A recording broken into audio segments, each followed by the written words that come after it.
سلام عرض ادب دارم خدمت شما آزار عزیز. خیلی خوش آمد میگم بهتون و خیلی خوشحالم که مجدد شما رو میبینم. موضوعی که امروز باعث شده همه ما دور هم جمع شیم و صحبت داشته باشیم پیرامونش رویکرد خانه مفهومیه. بار دیگه این فرصت رو داریم که با هم یک نمایشگاه مشترک آثار مفهومی با موضوع خانه مفهومی در شمال ایران تجربه کنیم. خانه در یک پروسه یک ساله به واسطه پژوهش، آموزش و خوانش از طریق شبکه بومی مورد بررسی قرار گرفته. اغلب معماران با جهتگیری گونه شناسانه به تغییر پذیری گونه‌ها و وابستگیشان به موقعیت‌های تاریخی و اجتماعی متمایلند. زمانی که به آثار ارزشمند گذشته برخورد می‌کنیم، مهم این است به جای آنکه تنها رویکرد آنها را تقلید کنیم، بلکه آن را ترالیز کنیم.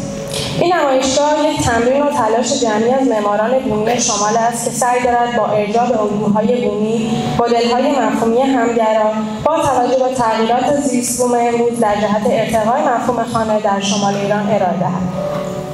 معتقدیم که این نمایشگاه می‌تواند فرصت ارزشمندی باشد و همچنین می‌تواند به ترویج شناخت الگوهای شمال ایران کمک کند. در اول برنامه جدایی تشکر کنم از حامیان مالی پلتفرم شمال، کمپانی نراوی، PMA، هالکا و شرکت پولادسازه. همونطور که معماران عزیز دیروز ارائه‌هاشون رو انجام دادن، امروز پنل گفتگویی حول محور شکل می‌گیره که آقایان مهدیزاده، امین، نیان و آقای رستگار قراره این پنل رو بگردونن و در اول برنامه دعوت می‌کنم از خانم الهام رضوی برای سخنرانی با عنوان مرور. به افتخارش.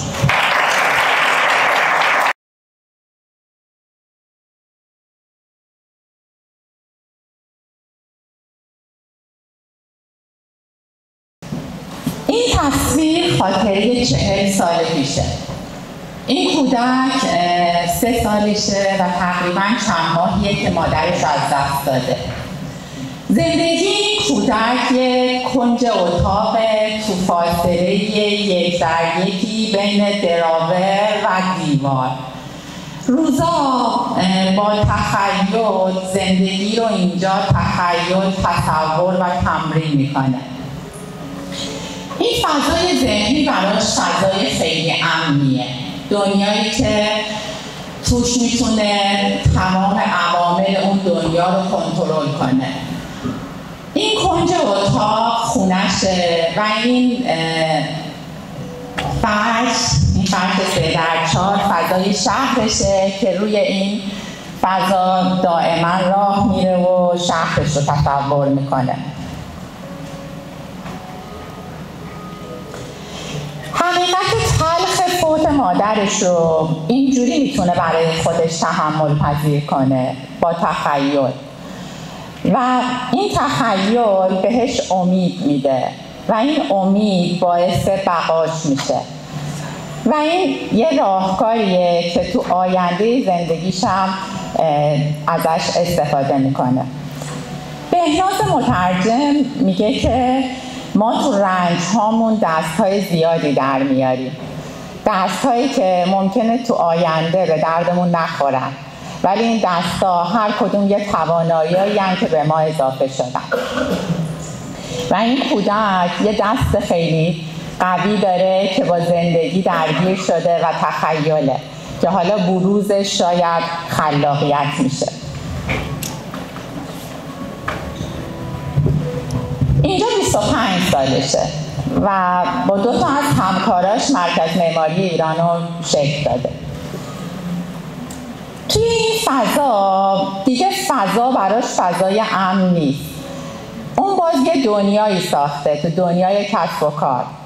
اما این فضا فقط تو ذهن و تخیلش نیست. آدمای دیگه دارن روش تاثیر میذارن. به همین خاطر جاهایی که خوشبینی میاد به سراغش یه اتفاقی از بیرون میاد و یه لگدی بهش میزنه و باعث میشه که پیروزی و شکست‌های زیادی رو تجربه کنه.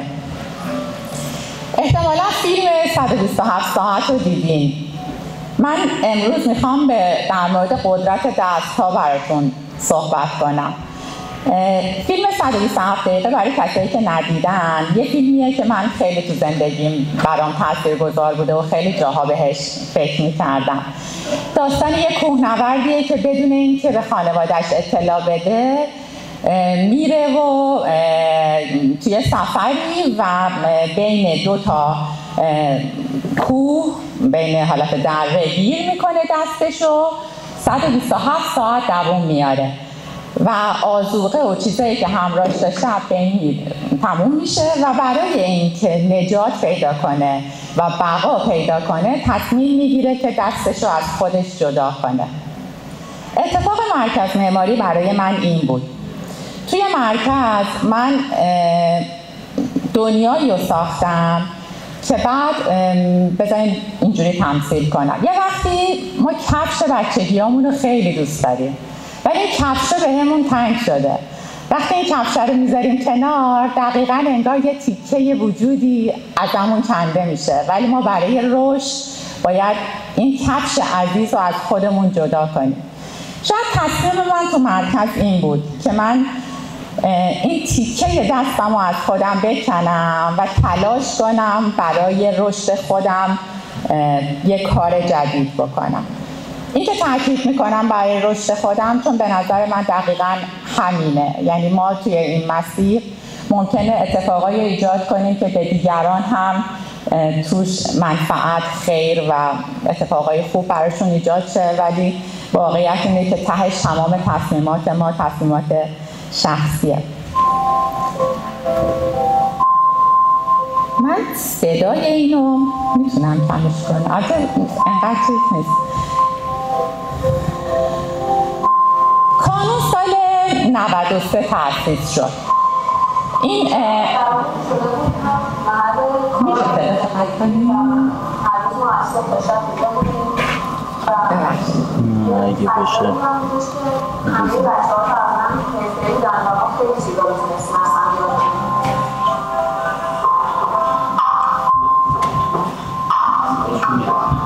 اشکال نداره.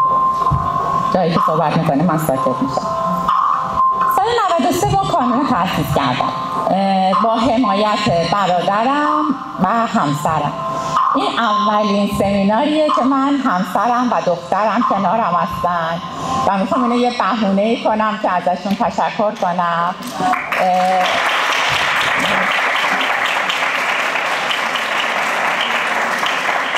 و ای کاش برادرم هم بود و میدید که من برای همیشه قدردانشم چون این دو نفر به اون دیوونگی و اون خوشبینی که من داشتم اعتماد کردن و منو حمایت کردن و دستاشون دستهای حامی بود که همیشه کنار من بود و منو حمایت کرد. یادتونه که اون دنیایی که اون کودک میساخت تحت کنترلش نبود و با یه خوشبینی خیلی زیاد ساخته شده بود. کانون با هدف تغییر بزرگ تأسیس شد. من فکر میکنم برای تغییر بزرگ آدما باید یه درجه‌ای از خوشبینی و حماقت داشته باشن و اگه این اتفاقو بهش اینجوری نگاه نکنن نمیتونن شیرجه بزنن توی این موضوع و کانون با همین موضوع شکل گرفت. من فکر کردم که برای تغییر بزرگ ما احتیاج داریم به یه نهادی که باید از ابتدا به تأسیس و به بقا و تداومش فکر کنیم. این نکته‌ای بود که من همیشه نگرانشم و فکر میکنم نهادهای ایران موضوعی که نداره و بهش خیلی فکر نمیشه. ما تو شروع واقعا خیلی قوی و پرهیجان شروع میکنیم ولی تو تداوم شاید کم میاریم و برای من خیلی مهم بود که کانون این اتفاق رو بتونه تو طولانی مدت حل کنه. برای اینکه ما بتونیم تغییر بزرگ ایجاد کنیم به نظر من باید بتونیم یه نیاز مشترک رو بذاریم وسط. به نظر من پلتفرم معماری شما دقیقاً این کار رو داره انجام میده. ما باید یه نیاز مشترک بذاریم وسط و بر اساس اون نیاز مشترک حرکت جمعی و امید جمعی داشته باشیم. این امید جمعی نیروییه که به ما کمک میکنه که این اتفاق رو بتونیم جریان بدیم و حرکت کنیم و توش بمونیم. من فکر میکنم که زندگی مثل دوی امدادی میمونه. اون جاهایی که ما دیگه توان ادامه دادن نداریم، یه دستی میاد و این چوب امدادی رو از ما میگیره و ادامه میده. علیرضا تقابنی میگه که ما باید قلعه هامون رو نگه داریم، باید قلعه هامون رو حفظ کنیم، هرچی هوش داریم، پتانسیل داریم، استعداد داریم، روابط داریم، خرج کنیم که این قلعه حفظ بشه، تا اینکه یک گروهی بیان به کمکمون مثل اون دو امدادی. من تو کانون این اتفاق رو تمرین کردم و اونجایی که خیلی ترسیدم، اونجایی که خیلی ناامید بودم، اونجایی که همه به من میگفتن داری اشتباه میکنی، اونجایی که تلاش‌های من به حماقت توصیف میشد، اونجا یه نفر اومد و این چوب امدادی رو از من گرفت و ادامهش داد. اما من همیشه تلاش میکنم که این امید رو تو قلبم نگه دارم و الان باز دارم برنامه‌ریزی میکنم برای یه پروژه جدید که امیدوارم بتونه به حرفه معماری کمک کنه و تو این جایگاه باز یه نیاز مشترک رو قراره بذاریم وسط و با هم و در کنار هم یه حرکت جمعی و یه امید جمعی رو شکل بدیم. امروز داشتم فکر می‌کردم که در مورد چی صحبت کنم و تمرکزم روی چی باشه. میخوام بهتون بگم که کاری که بچه‌های پلتفرم معماری شمال دارن انجام میدن کار فوق‌العاده سختیه و الان نیاز دارن که ما کنارشون قرار بگیریم و دست‌های حمایتگرمون رو به سمتشون بیاریم و کمکشون کنیم که بتونن ادامه بدن. و هر وقت که این چوب امدادی رو بذارن زمین، یه عالمه دست وجود داره که این چوبه رو بگیره و ادامه بده.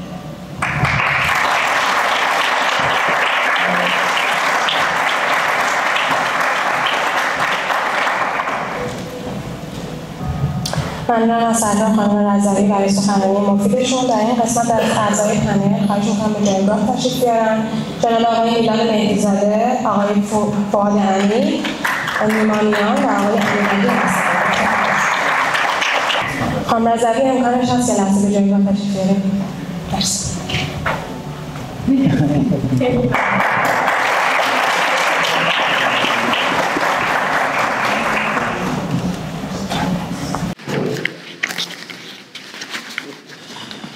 خب سلام عرض میکنم خدمت همه عزیزان.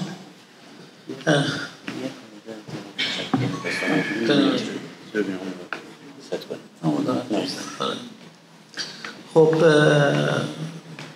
من جا داره که به ترتیب تشکر کنم چون این فرصت پیش نیامده بود از فرید ابراهیمی و مهدی درویش عزیز که این مدت واقعا تلاش کردن و ما تونستیم این برنامه برگزار بکنیم.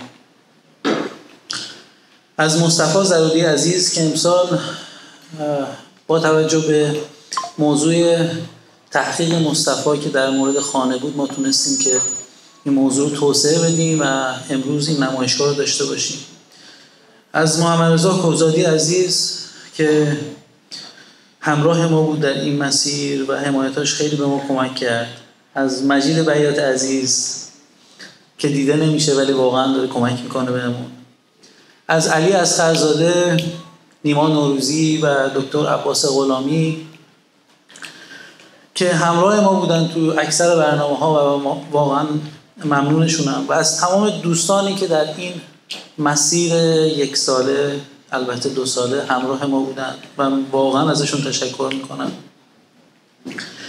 از تیم گرگان و همچنین از اسپانسرها که تو این به قول محمد دیروز استوری گذاشته تو این وضعیت مالی و اقتصادی کشور همراه ما بودن تو چنین برنامه‌ای و واقعا تشکر میکنم. تشکراتم زیاد شده از خانم الهام رضوی و دوستان هانیه، مرجان، علی، آقا فرشید، حسین و آنا که میدونم شرایط اینو نداشتن که بیان و قبول کردن و الان در کنار ما هستن. واقعا ممنونم که اینجا حضور دارن و قدردانشون هستن. من این تشکرات رو کردم اینو عرض کنم که 2 سال گذشت ولی واقعا سخت گذشت. خب ما برنامه رو شروع میکنیم. خیلی ممنونم از نیما، امیرعلی و فؤاد عزیز که دعوت من رو قبول کردن که تو این پنل همراه ما باشن. ما سعی میکنیم که موضوع خانه مفهومی رو امروز نقد بکنیم، اما صرفا راجع به خانه مفهومی صحبت نمی‌کنیم. ما از 3 منظر به موضوع نگاه میکنیم: پلتفرم معماری شمال، دستگاه فکری و خانه مفهومی. از پلتفرم شروع میکنم. سوالاتی که مطرح میکنم بسیار سوالات کلی هستش و قرار نیست که ما به این سوالات جواب بدیم. ما یک مفهوم کلی از این سوالات میگیریم و بیشتر منظور این هستش که این سوالها مطرح هستش برای این موضوع. خب از 2 سال پیش که شروع کرده بودیم یک جمله تکرار شده در تمام متن‌های ما که از این جمله 2 تا کلیدواژه بسیار مهم وجود داره. این جمله رو من یک کوچولو میخونم که جمله کاملی هم نیست. با توجه به بستر غنی خطه شمال و شناخت حداقلی جامعه تخصصی و غیر تخصصی. خب اینجا میبینیم که 2 تا کلیدواژه بسیار مهم وجود داره: بستر و شناخت. آیا واقعا این شناخت نسبت به بستر صورت گرفته؟ ما چگونه میتوانیم واقعیت‌های محیطی خود را درک کنیم و به آن پاسخ دهیم؟ شناخت شامل چه فرآیندی است؟ چه رابطه‌ای بین شناخت، فهم و آگاهی وجود دارد؟ و ذهن به عنوان یک بستر یا مفهوم کلی چگونه میتواند فرآیند شناخت را کنترل کند؟ خب دوستان، ما بحثی رو دیروز داشتیم در مورد شناخت و فکر میکنم به یه جایی رسیده بود و فکر میکنم که میتونیم که الان بیشتر راجعش صحبت بکنیم. حالا دوستانی که میخوان شروع بکنن راجع این موضوع خیلی ممنون میشم که اوکی. من یه نکته فقط میشه قبلش به نمایندگی از 4 تا بگم، بعد بحث رو ران میکنم. من فقط میخوام توجهتون رو به این جلب کنم که ما 4 نفر صحبتایی که این چند روز کردیم به نظرمون رسید که لازمه امروز اصلا یک پله عقب‌تر وایسیم. یعنی احتمالاً توافق داریم که موضوع الزاماً دیگه خود معماری نیست. ما داریم راجع به یه چیز کلانتر و بزرگتر که معماری رو هم شکل میده صحبت می‌کنیم. با این مقدمه فکر کنم میتونیم، یعنی توجهتون می‌خواستم به این موضوع جلب کنم، میتونیم ما ادامه بدیم. اگه شما صحبتی داریم میتونیم. من میخوام از این نقد شروع بکنم حالا نسبت به جوابای در مورد این پروژه‌ای که شما طی کرده بودین. اونم اینه که من فکر کنم اون چیزی که الان اینجا فراموش شده اینه که سوال اصلی یا اون مسئله اصلی رو ما الان جا گذاشتیم. خب و بچه‌ها حالا نمیتونم کلی بگم ولی چیزی که در واقع میتونم بگم که غالب بود، خب دنبال راه حل بودن، بیشتر دنبال راهکار بودن و اینکه بخوان پژوهش بکنن، جستجو بکنن، این رو فراموش کردن. این چیزی بود که به چشم من اومد. تو سوال دیگه به ما صحبت کنم. نه راجع به شناخت خورده بیشتر صحبت بکنیم بعدش هم. من سلام میکنم خدمت همه، خوشحالم که در جمع شما. من فؤاد امین هستم، از جنوب اومدم خدمتتون. خیلی فاصله داریم با هم دیگه ولی خوشحالم که برای بار اول تو جمع دوستان هستم، دوستایی که واسطه مدیا فقط تصاویر رو می‌دیدم، وقتی حضور می‌بینمشون خیلی متفاوت همه چیز. یه اتفاق خوبی که افتاده در بستری که داریم راجبش صحبت میکنیم، یعنی عملا همه آرشیتکتن، کاش که همه آرشیتکت نبودن، از رشته‌های دیگه هم داشتیم و من این اتفاق توی شیراز تجربه کردم که وقتی از رشته‌های دیگه هستن چه چیزهایی میتونه به بحثمون اضافه بشه و نتیجه‌های بهتری بگیریم. ولی در انتها میخوام بگم که یک حسنی که داشت، این اتفاقی که به پروژه متصل بود، ما خروجی خیلی از بچه‌ها رو می‌دیدیم و من هی مقایسه می‌کردم. خب عملاً وضعیتی که خودمون درگیرشیم تو جنوب رو هی دارم مقایسه می‌کنم با وضعیتی که تو شهرهای دیگه می‌بینمش. شما رو نیومده بودم ولی توی جنوب هم عملاً ما همین شکل رو داریم بین بچه‌ها. یعنی شما می‌بینید که انگار که توی وضعیتی قرار داریم که بچه‌ها نمیدونن که چی کار باید بکنن و دائم درگیر سوالهایی هستن که ما هم جوابی براشون نداریم. یعنی امروز من فکر کنم اتفاقی که ما باش به نتیجه تقریبا رسیدیم اینه که در کنار هم دیگه تولید سوال کنیم و جواب ندیم لزوما. ولی این سوال‌ها در عمل شناختی که در ازش صحبت می‌کنن، این سوال‌ها باید برگردیم به یک چیزی رو دستمایه قرار بدیم تا بتونیم سوال تولید کنیم. من فکر می‌کنم هممون بلا استثنا در مورد همین داریم صحبت می‌کنیم که کجای این وضعیت امروز ایستادیم. حالا واژه معاصر رو که خیلی جدیداً ازش صحبت هست و به نظرم هم اول بحث مطرح کنیم خیلی خوبه. یعنی می‌خوام بگم که وضعیتی که وجود داره یک وضعیت گنگه برای همه، یک وضعیت حداقل برای ما که اینجا هستیم انگار که یک وضعیتیه که نمیتونیم سوال دسترسی به ایجاد سوال درست رو نداریم. و من بیشتر از این که بخوام موضوعی رو مطرح کنم دوست داشتم کمک بگیرم، مخصوصا حالا خانم الهام رضوی هستن. من فکر می‌کنم یه اتفاق خیلی خوبه چون درگیر این موضوع خیلی زیاد بودن. یعنی وقتی ما ناخودآگاه تو امروزمون به بحث آموزش خیلی گره خوردیم و مشکلات جدی هم که حداقل من باش درگیرم تو جنوب کشور همینه. یعنی بچه‌هایی که دارن میان رو به عنوان میخوان کار کنن، ما حداقل یه پروسه طولانی مدت داریم تا اصلا آشنا کنیم، بگیم که تو از معماری قرار نیست که این برداشت رو داشته باشی، یا اولین چیزی که هست باید دیگه سری قوانین رو ذهنی رو بشکنیم توی ذهن بچه‌ها. و این موضوع برمیگرده به اون شناخت اولی تا بعدش در مورد مفاهیم صحبت کنیم. یعنی بدونیم کجا این وضعیتمون با اتفاقات، یعنی من الان وضعیت خودم این شکلی می‌بینم که اومدم شمال و درگیر یک بستر دیگه‌ای ام و اتفاقا الان دارم یک سری کانکت‌هایی با بچه‌ها اینجا برقرار می‌کنم تا وضعیت خودم رو حداقل بهتر متوجه بشم. ولی فکر می‌کنم که معاصر بودنمون از این جهت باید بپذیریم که فضای بسیار تاریک داریم و یا فضای بسیار روشن داریم که قابلیت دید نداریم. از وسط اینها چیزی که من توی پروژه‌ای دیدم که بچه‌ها همه می‌خوان بررسی کنن، یکی میره سراغ مثلا یه خونه یه جا، یه خونه یه جا، و یه چیزی که دیروز صحبتش شد در مورد یه سری زباله وجود داره، یه سری همچین چیزی آشغال. من آشغالی عملا نمیبینم و فکر میکنم که یه چیز جالب امروز خوندم که یادم نیست محصولش من میگفت.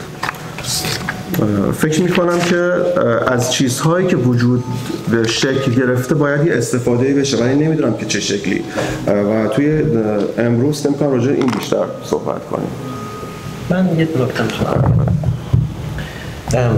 این شناخت رو میخوام یه ذره کامل‌تر راجع بهش حرف بزنم. در انتهای صحبت شما دو نفر هم هست، چیز دیگه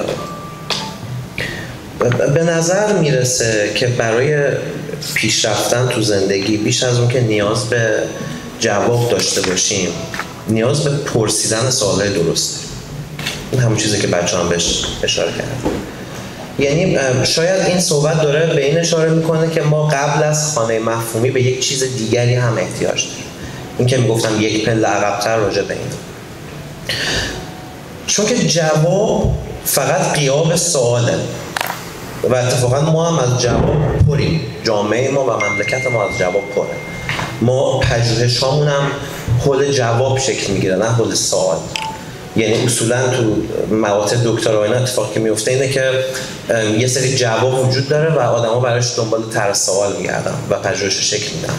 یا تو پروژه ها ما میبینیم که یک تصویری معمار از یک محصول در خودش داره و براش دیاگرام پست پروداکت میکنه، یعنی دیاگرام رو پروژکت میکنه رو پروژه، نه که دیاگرام ابزار مطالعه اون پروژه باشه برای مثال.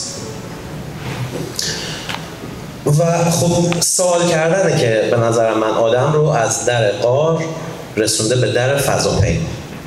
این خیلی نکته مهمه. پس لازم ما به قول فؤاد توانایی سوال پرسیدن اول داشته باشیم و برای اینکه بتونیم سوال بپرسیم لازمه، به نظر من لازمه تونسته باشیم چیزی را مشاهده کرده باشیم. این مشاهده کردن در انتراد همین موضوع معاصریت، یعنی من به گونه‌ای وصل شم، کانکت شم به اکنونم که با مشاهده آنچه که هست، با مشاهده واقعیت امکان به خودم بدم که بتونم سوال بپرسم و با این سوال زندگی رو پیش ببرم. لینچ آقا نما جسارت میکنم لینچ یه جمله خیلی جالبی داره، میگه که تو اگه آگاهیت قد توپ گلف باشه، بزرگترین کتابای جهانم که بخونی باز قد همون توپ گلف میفهمی. موضوع توسعه شعاع آگاهیه، نه حجم دانستن. ما مسئله اینه که تو این دانستن گم شدیم و تو محصولات گم شدیم. حالا این به معماری هم مربوطه، به همین نمایشگاه هم حتی به گونه مربوطه. میخوام توجهتون رو جلب کنم به اهمیت سوال و اینکه ماهیت سوال چیه. چرا که سوال طریقه‌ای که ما به جهان نگاه میکنیم و لو میده، یعنی جوری که ما جهان رو میبینیم در نحوه سوال پرسیدنمون پنهانه. ما از طریق سوالایی که میپرسیم میتونیم پی ببریم که چه جوری داریم جهان رو میبینیم و وقتی ببینیم چطوری داریم جهان رو میبینیم میفهمیم چطوری داریم جهان رو شکل میدیم. این باز مسئله معاصریته. دوباره جوری که من جهان رو میبینم کشورم رو میسازم. این خیلی ربطی به هیچ مسئله دیگه به نظر من نداره، نه حکومت نه این چیزی.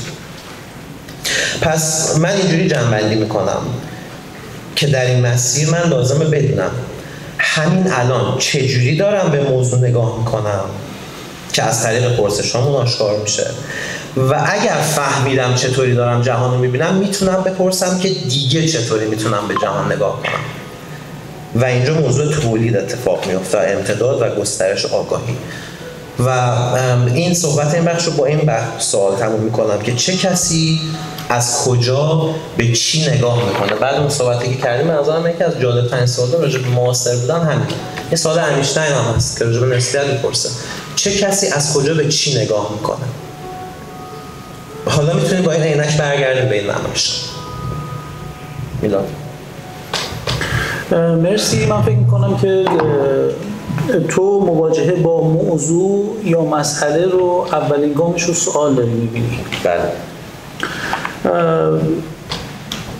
نیما، من احساس کردم میدونم که راجع به جغرافیا داری مطالعه میکنی و موضوع اصلیته و دیروز که صحبت میکردیم میخوام یه خورده راجع به رابطه بین شناخت و جغرافیا صحبت بکنیم، چون کلیدواژه اصلی پلتفرم معماری شما هم هست. ما اینجا هستیم که تمرین بکنیم، فکر بکنیم در مورد بستر خودمون، در مورد داشته‌های خودمون و مطمئناً این نیاز به یک شناخت داره و ما می‌خوایم ببینیم که طیف یا سطح این شناخت به چه صورت هستش و رابطه بین شناخت و جغرافیا چطوری میتونه باشه. ببین حالا شاید من یه خورده الان پراکنده صحبت بکنم، ولی سعی می‌کنم اون اصل مسئله رو در واقع مطرح بکنم. شناخت انگار که ما داریم اون مسئله و اون موضوع از دور نگاه میکنیم بهش، خب یعنی انگار داریم یه چیزی رو توصیف میکنیم این شکلیه، خب و انگار که پله اولیه که ما میتونیم توش در واقع قدم بزنیم. ولی قبل‌تر از اون من فکر کنم یه چیز مهمی که ما باید بهش اعتراف بکنیم اینه که به خودمون بگیم که نمیدونیم. خب و این ندونستنه، این که ما نمیدونیم کی هستیم، چی هستیم، کجا هستیم، باعث میشه که ما بریم به سمت این که معاصر بودن رو اصلا چی میتونیم تعریف بکنیم. خب ما این رو نداریم، پس ما اول باید بگیم که ما نمیدونیم و بعد بریم به سمت شناخت. در واقع اون مسئله، اون موضوع رو از دور نگاه بکنیم، بشناسیمش و بعد از این شناخته تازه ما میتونیم بریم سراغ فهمیدن. و فهمیدن رو من اینجوری تعریف میکنم که انگار از جنس ساختنه، انگار از جنس اینی که اون موضوع رو، اون مسئله رو حالا بگیری دسته و ببینی که نسبت به اون شناخته میتونی با این چی کار بکنی. ورز دادن. آره، و انگار که تازه از اونجا به بعد شما میتونی که جهتگیری بکنی، شما میتونی که نسبت به اون مسئله پوزیشن داشته باشی. تا قبل از اون انگار که شما نباید پوزیشن بگیری، انگار که باید بگی که پوزیشن من اینه که پوزیشنی نگیرم. خب تا این شناخت، تا این فهمیدن رو در واقع طی نکنی، جهتگیری وجود نخواهد داشت. اتفاقی که اینجا میفته اینه که همه میخوان سریع جهتگیری بکنن بدون اینکه اون مراحل طی کرده باشه. من فکر میکنم اگر ما بتونیم این رو بپذیریم که نمیدونیم، تازه میتونیم قدم برداریم برای اینکه ببینیم اون آینده، اون ویژنمون چه جوری خواهد بود. همین من فکر می‌کنم این صحبتی که نیما داشت با اون صحبت‌های قبلی تو در مورد پیش‌فرض‌ها، یعنی تعلیق پیش‌فرض‌ها، فکر می‌کنم که چیز از فواد اجازه بگیرم اینو بگم که این صحبت رو صبح با نیما داشتیم بیرون می‌کردیم که مملکت ما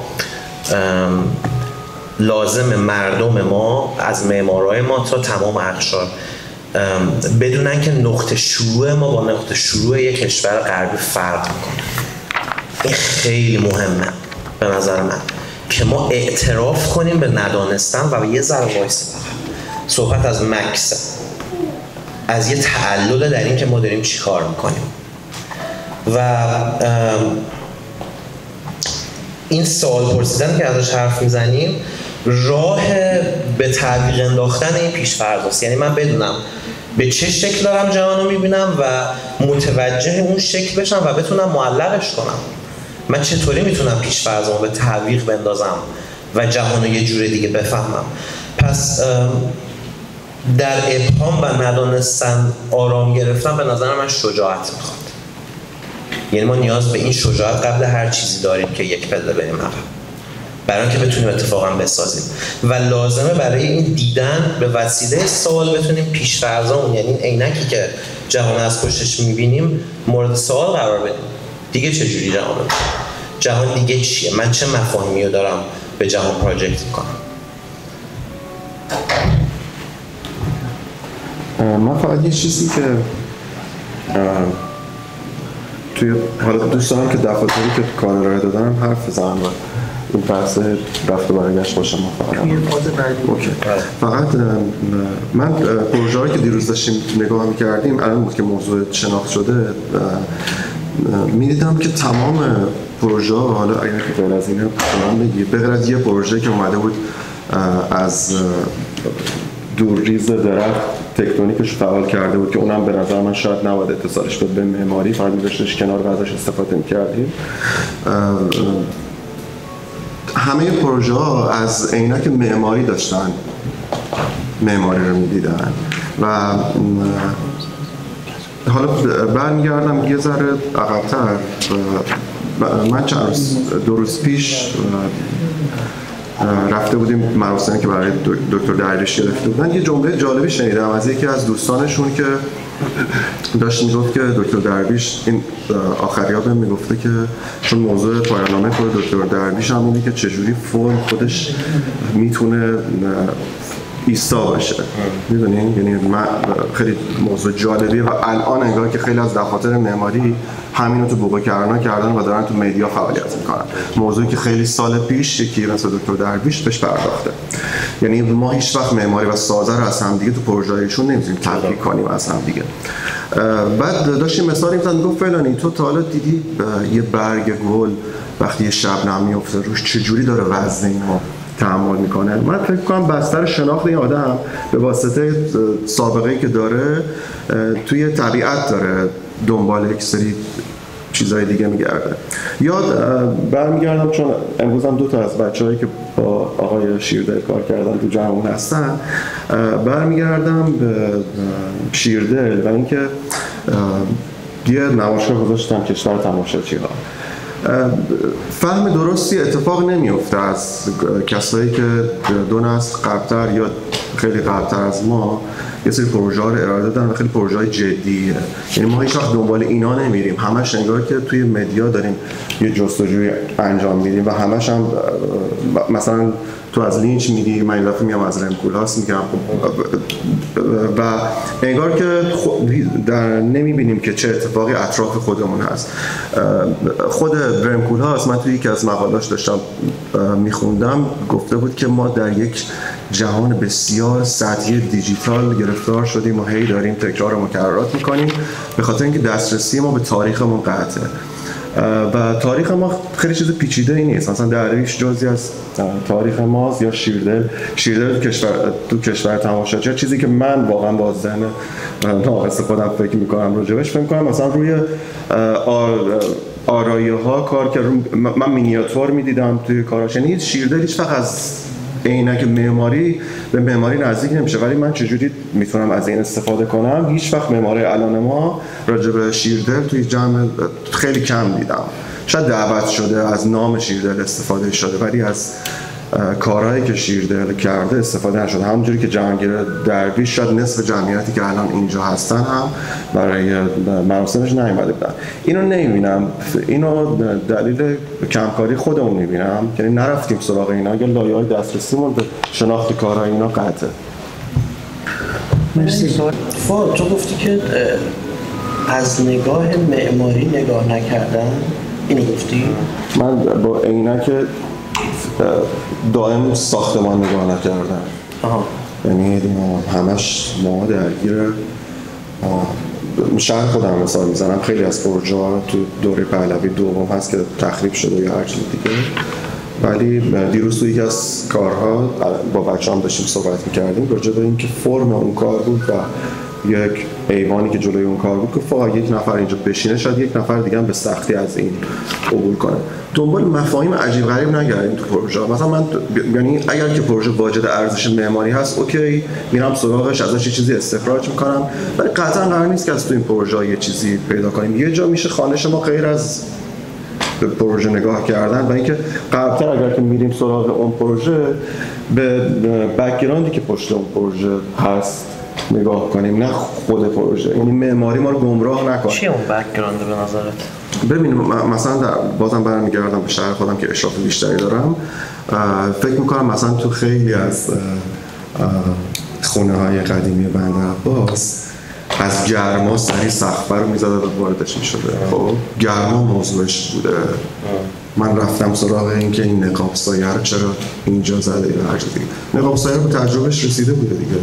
میخوام بگم که موضوع زمانه. میدونی زمانی که تو سریعتر باید اون سقف رو میزدی و وارد اون فضا میشدی. من باید میرفتم سراغ موضوع زمان. ما یه پروژه داشتیم تو بندرعباس، فکر کنم بچه‌ها گفتم نمای این پروژه داشت GFRC میشد. من یادم شرکتی که از شیراز اومد و میخواست GFRC کنه این پروژه رو، خود شرکت نساقش رو در واقع دوم که رسیدن گفتن که نمیشه ما بقیه اینو، ما کامپوزیت هم بلدیم کار کنیم، نمیشه بقیه اینو من کامپوزیت کار کنم. میدونی برای چی؟ برای اینکه من به عنوان آرشیتکت اصلا موضوع زمان از بازی حذف کرده بودم. نمیدونستم که اینجا اگر که این شکلی شده، این فرم گرفته، یه زمانی یه ددلاینی داشته که سریعتر من باید میرفتم سرپناه میگرفتم. من میخوام بگم که انگار که ما گم کردیم موضوعات رو. حالا بعدتر من خیلی طولانی میشه.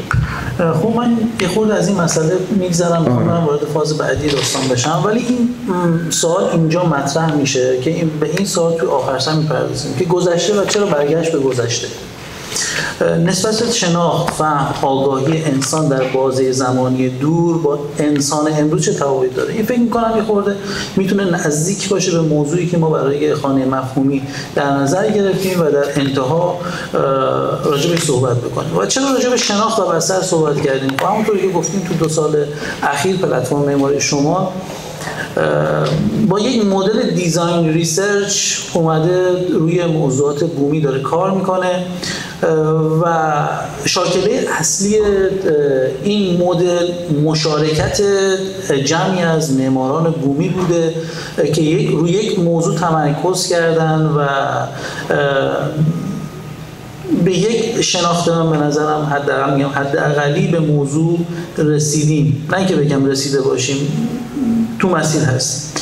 خب این مدل چی رو به ما میده؟ خب ما اول از همه یک تعریف مسئله داریم، همین پروسه‌ای که صحبت کردیم راجعش، و یک سری پیشنهاد آلترناتیو داریم برای آینده یا حال خودمون که میتونه به عنوان پروژه‌های فکری تعریف بشه و این پروژه ها قراره که تو این پروسه مورد آزمایش و نقد قرار بگیره. دکتر شما راجع به ذهن گسترده کار کردین و به جای یک مدل هرمی مدل شبکه‌ای رو پیشنهاد دادین. ممکنه راجع به این موضوع صحبت بکنید؟ آره، در واقع این مدل اسفالیه یعنی با تعریف کلاسیک از ذهن که انگار ذهن هر شخص برای خودشه و در همون مغز آدم به حال محبوسه. امروزه این یکمی سوال رفته یه چیز رو تعریفش کردن، گفتم نه اتفاقا ذهن‌ها ارتباط قرار می‌کنن، نه به صورت حالا خیلی مفهومی یا به صورت عینی در حال سنجشش هست. اینا یه شبکه درست می‌کنم، این شبکه هم اتفاقا شبکه هم متغیره و بعضی مدت یه صحبتی نیست. چیزی که ما عموما میگیم اتمسفر، جو، مثلا فضای اونجا در واقع به همون شبکه اصفهان صحبت میکنیم. این گفتگو بود که من در اصفهان بودیم قسمتش رو انجام دادم. ساختار هرمی ساختار رسمی کلاسیک آموزشی خیلی از جاها و خیلی از سازمان‌ها، خیلی از اداره‌ها هست که خب اون یه جور دیگه است، در اون رأس هرم خیلی مطرحه و بقیه همه نسبت به اون رأس هرم صحبت می‌کنن. ساختار شبکه‌ای یا نیمه شبکه‌ای نه، اینقدر رأس هرم مهم نیستش که ارتباطاتش با هم می‌کنه. ساختار شایعه، ساختار جو، مثلا فضای الان بیمار شما چجوری؟ فضای چیه؟ این فضای ایوندا که نیستش، این شبکه‌ای است که با افراد با هم دیگه ارتباط برقرار می‌کنه. شایعه‌ای که صحبت کردن، یک کلاغی که ما توی سنت ما داریم که یکی یه چیزی میگه بعد یه چیزی میپرنه، بعد از مدتی این کلاغ به جایی رسید. اینا رفتن با من توی عینی کار کردن و فهمیدن که اتفاقا شهر بر اساس خیلی چیزا اینجوری شکل میگیره. تست کردن این رو به صورت عینی اکسپریمنت کردن و دیدن تو طراحی شهری چه اتفاقی میفته. وقتی حالا ارتباط صحبت ما با این بحث معماری شمال، اون بحث در واقع فلسفه ذهن، بحث ما تو معماری شمال هم اینه که خب ما جمعی از این معماران جوان هستن که میخوام با همدیگر فکر کنن. اینجا هیچ پدری نداره که مثلا رأسش مثلا خانه این معماری شمال پدرش کیه؟ این مدلی که میگیم که پدر معماری ایرانی، این مدل ها هم مدل هرمی. با همدیگه میخوایم کار بکنیم. گفتم به جای واژه رقابت که باز از ساختار هرمی بگیم کلمه همدلی استفاده که این شبکه رو شکل بدیم. اما یک گفتگوی الان شما دوستان دارین انجام میدین درباره تعریف از پرسش کردن که بسیار جالبه. اما پرسش کردن این شبکه یه امری عمومی، پابلیک و قابل اشتراک به نام خرد، اقلانیت و یک زبان عمومی، پابلیک لنگویج نیاز داره. مثلا وقتی من و شما همه میگیم خانه، توافق رو این کلمه داره که آقا به این میگیم خانه، کارخونه منظورمون نیست. نه اگر این نداشته باشیم که اصلا زبان شکل میگیره. زبان امر خصوصی نیست. عده خیلی زیادی چنین نظری دارن، بعضی از فلاسفه خوندن، ولی زبان اون امر عمومی. ما اگر نتونیم به زبان عمومی برسیم تفاوت پیش میاد. وقتی میخوایم یک جریان اجتماعی وجود بیاریم، مثلا این پلتفرم رو شما یعنی کلمه عام یا شاید کلمه خاصی بس به احتیاج داریم که یه توافقی کنیم. حالا این زبان معماری شما به خاطر جغرافیاشه، شبکه اسفانشه، نوع معماریش، مثلا باید یه توافقی برسیم، چون اونجوری که خب سنگ و سنگ بند نمیشه. این اگر ما به اون عقلانیت به اون خرد چنگ نزنیم میریم روی کثرت‌گرایی و یه بحثای دیگه هستش. و وقتی که الان داریم اینجا کار میکنیم نیازمند به نظر من نیازمند چنین چیزی هست. ارتباط اون صحبت ما با وقتی که ساختار ذهن جمعی و ذهن گسترده از این طریق. مرسی دکتر. شما صحبت نداریم؟ من چیز بگم راجع به این مفهوم خونه شما صحبت کردین. حالا من شاید یه خود بخوام این رو به چالش بکشم و این مفهوم خونه رو از این آبجکتی که ما در واقع بیشتر دیده میشه، اون آبجکت دیده میشه، این رو تغییرش بدن و فضاش بکنن. خب یعنی خونه به عنوان یک فضا، اوکی، و این رو گسترده تر بکنیم. یعنی در راستای اون ذهن گسترده‌ای که شما گفتین، به این خونه اگر گسترده تر نگاه بکنیم به چی میرسیم؟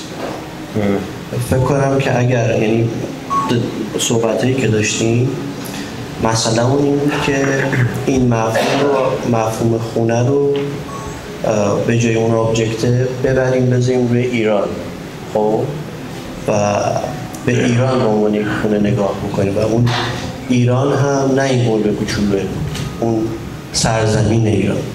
چرا؟ چون که من فکر میکنم تا زمانی که وضعیت این جغرافیا سر و سامون نگیره، در واقع نتونه خودش رو سازماندهی بکنه، نحوه زیست ما هم بهتر نخواهد شد. یعنی ما باید به خودمون فکر کنیم. یه خورده من فکر میکنم چیزی که دارم میبینم و جریان قالبم هست اینی که ما همش چشممون اینه که اون وریا چیکار کرد. خب و در بهترین حالت ما خود سعی کنیم یه چیزی بکشیم که نزدیک به اونها باشه. ولی خب اوکی، یک سری مسائلی قطعا هست که ما میتونیم ازشون استفاده کنیم، ولی خب اونا که در واقع به ما فکر نکردن، اونا به خودشون فکر کردن. این رو ما الان دست دادیم. مفهوم خونه به عنوان در واقع مفهوم خونه ایران. فکر کنم ما اگر به این فکر بکنیم بعد میتونیم مثلا فردا روز بگیم که معماری شمال، یعنی خونه اینجا بشه شمال و جغرافیای مختلفی که توی این جغرافیای اصلی، توی این جغرافیای بزرگ وجود داره. من منم راجع به صحبت دکتر چیزی میخوام بگم. میدونید چیه دکتر، ما موضوعمون بازگشت به کلمات، موضوعمون اتفاقا تکثر نیست. کلمات به این دلیل کلمات پویان، زبان پویاست و در طول یک تاریخ پر از رسوب میشه. این رسوبا ما رو میبره رو اتوپایلوت، یعنی اون ذهن گسترده که شما میگی اتفاقا اونجا تبدیل میشه به یه ذهن اتوپایلوت اتوماتیک که اتوماتیکمان داره تکرار میکنه و چطور بگم، مثلا پروژه معماری رو میبینیم که انگار نشخوار شده هم دیگه. شهر ما این شکلی الان دیگه. این که من میگم ما برگردیم به کلمات یعنی اینکه اول یه بار مفهوم زداییش کنیم تا ببینیم اون واقعا چیه، ببینیم واقعا خونه چیه دیگه، چی میتونه باشه خونه در حال نسبت گذشته که صحبت شد. در گذشته خونه چی بوده؟ ما آیا باید برگردیم به گذشته یا باید نسبتمون رو با گذشته بفهمیم؟ با گذشته باید چی کار کنیم؟ ما یه صحبتی داشتیم دیروز با هم می‌کردیم راجع به اینکه انگار یه زنجیری قطع شده. میدونی این قطعیه رو باید باش چیکار کنیم. مثلا من فکر می‌کنم با بازگشتن به مفاهیم اتفاقا دوباره این اتفاق میفته که ما باز به اینا فکر کنیم، بتونیم برای امروزمون تعریفش کنیم. خونه برای امروز چیه؟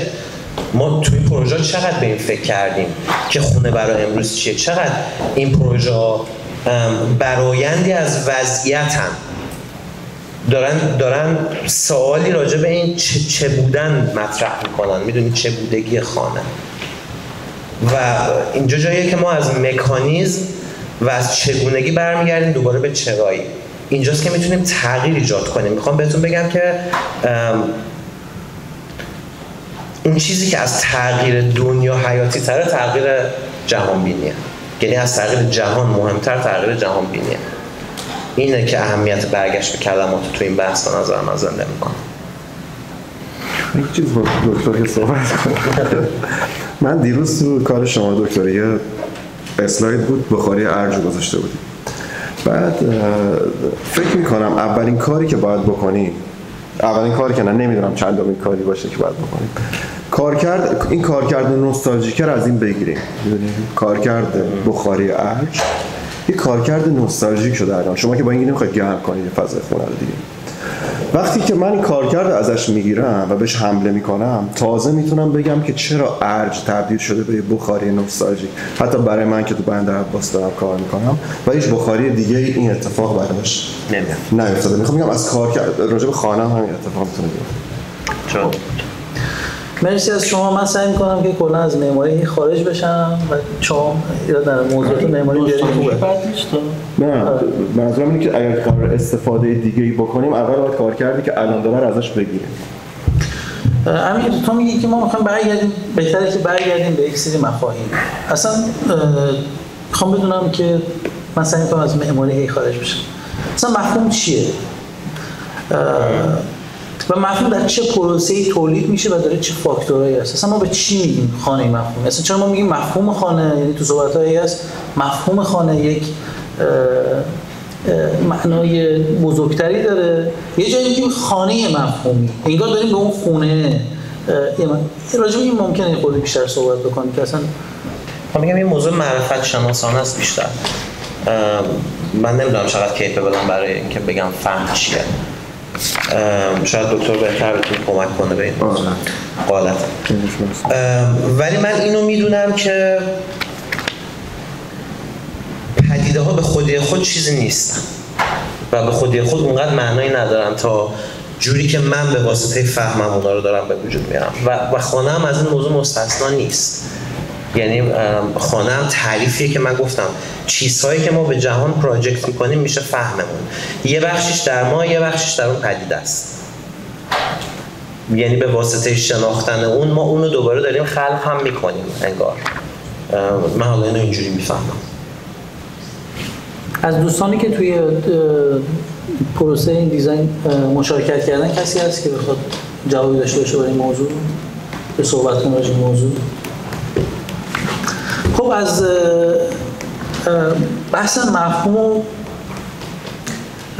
میخواستم برسم به یک دستگاه فکری.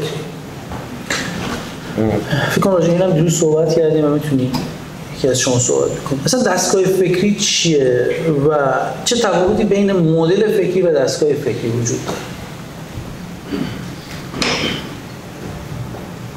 دوستان از جمع اگه کسی هم میخواد توی گفتگو مشارکت کنه ممنون میشم. امیر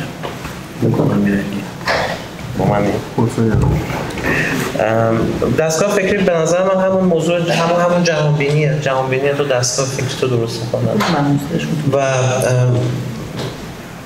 وقتی دستگاه فکری نیست خب تو باز میری تو وضعیت اتوپایلوت چون نظامی نداری که درش دنیا رو مشاهده کنی.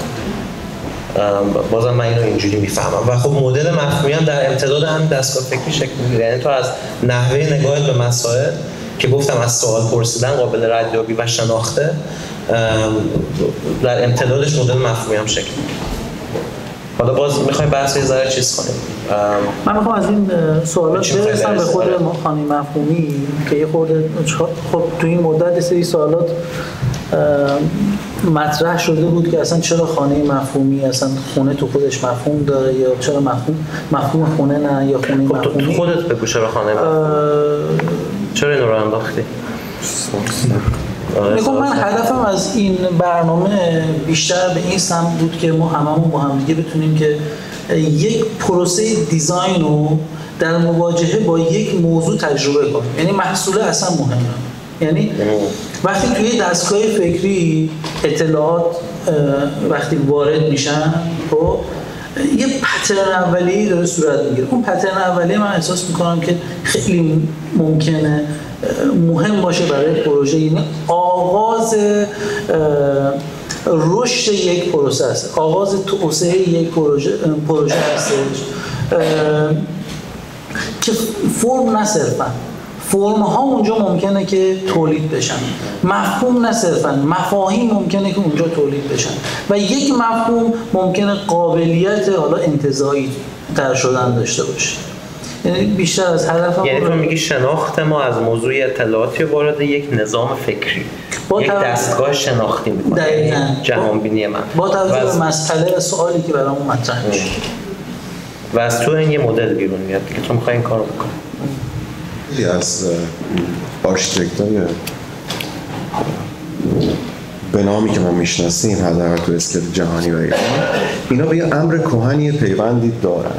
یعنی این کار که دستگاه فکریه با توجه به گذشته داره کاری میکنه که من نمیدونم اون چیه، ولی مثلا توی کارهای لویی کان رو که میبینیم همه به هم دیگه یه اتصالی داره که من اون اتصاله رو نمیفهمم، ولی توی خیلی از دفاتر دیگه این میخوام بگم شاید اصلا دستگاه فکری تو وضعیت معاصر ما تو حداقل تو آرشیتکتوری که من میشناسم دستگاه فکری مشخصی نیست که بگه پروژه‌هاشون داره به هم دیگه پیوند میده. مثلا شما پروژه کان رو با آجر به هم دیگه پیوند نمیدید.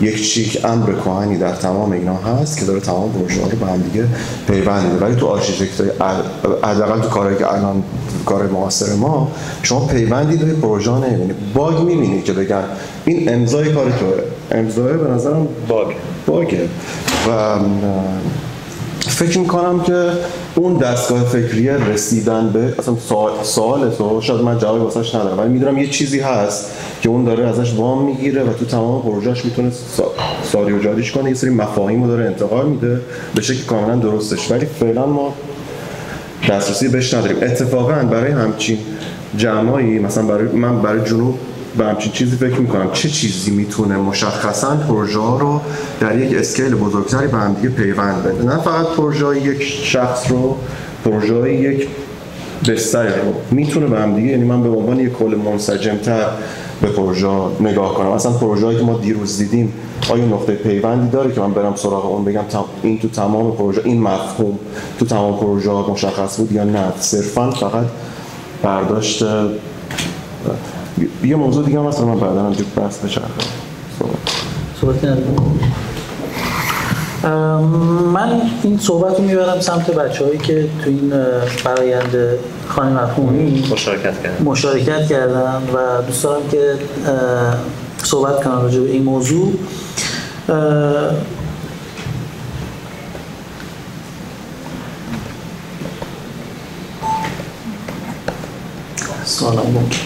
خب سوال بسیار مهم اینجا مطرح میشه که آیا معماری میتونه با خودش دیالوگ بکنه؟ شاید سوال خیلی کلی باشه، ولی منظورم از این سوال اینه که چطور معماری میتونه در بازه زمانی مختلف با خودش دیالوگ بکنه. شاید این مهمترین مثالی که همیشه هم تو مثالهای همه دوستان هست یک مطالعه بین خانه ویلا دلاوای رمکولهاوس با ویلا ساوای لوکوربوزیه یا ویلا لوکوربوزیه با ویلا پالادیو هستش در 3 بازه زمانی مختلف. به هر حال ما در این تمرین به یک گذشته‌ای برگشتیم، یعنی یک رفرنسی داریم از یک گذشته و شروع کردیم با هم دیگه تمرین کردن. دستگاه فکریه برای هر کدوم از شما دوستان چطوری تعریف شده یا خانه مفهومی چجوری تعریف شده؟ من الان میتونم از بهزاد ایرایی که به هر حال تو این پروسه همراه ما بود، ولی متاسفانه نتونستن آخر سر به ما اضافه بشن، این سوال رو داشته باشن و بعد بچه‌های دیگر هم باشون این سوال رو مطرح میکنن. بهزاد جان.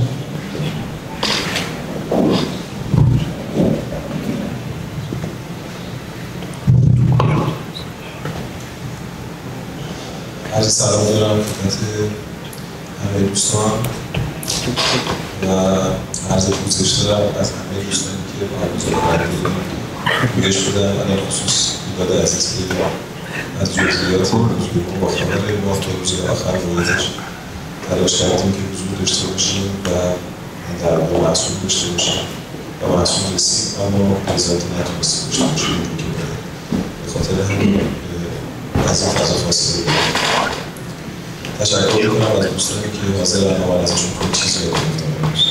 یه سری چیزایی رو واقعیت من تلاش کردم که برداشت بکنم. قبل از این میخوام بکنم نگاه خودمون در خصوص مفهوم خانه اشاره بکنم.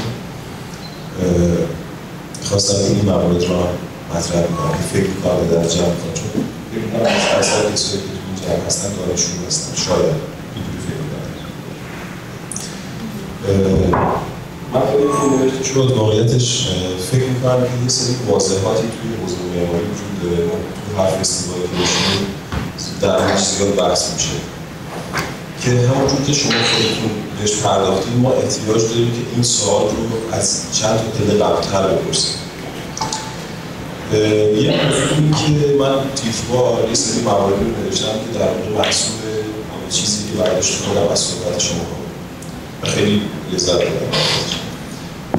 این که پروسه سوال به جواب محتوایی همیشه سوال برانگیز بود و پیچیده. یعنی این چیزی نیستش که مسئله کشور ما باشه.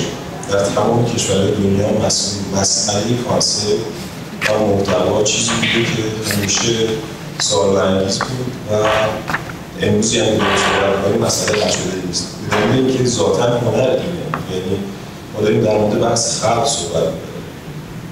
هیچ وقت ساده نبوده، همیشه پروسه محور بوده و همیشه چالش در واقع فضای نوآوری این رو در خودش داره.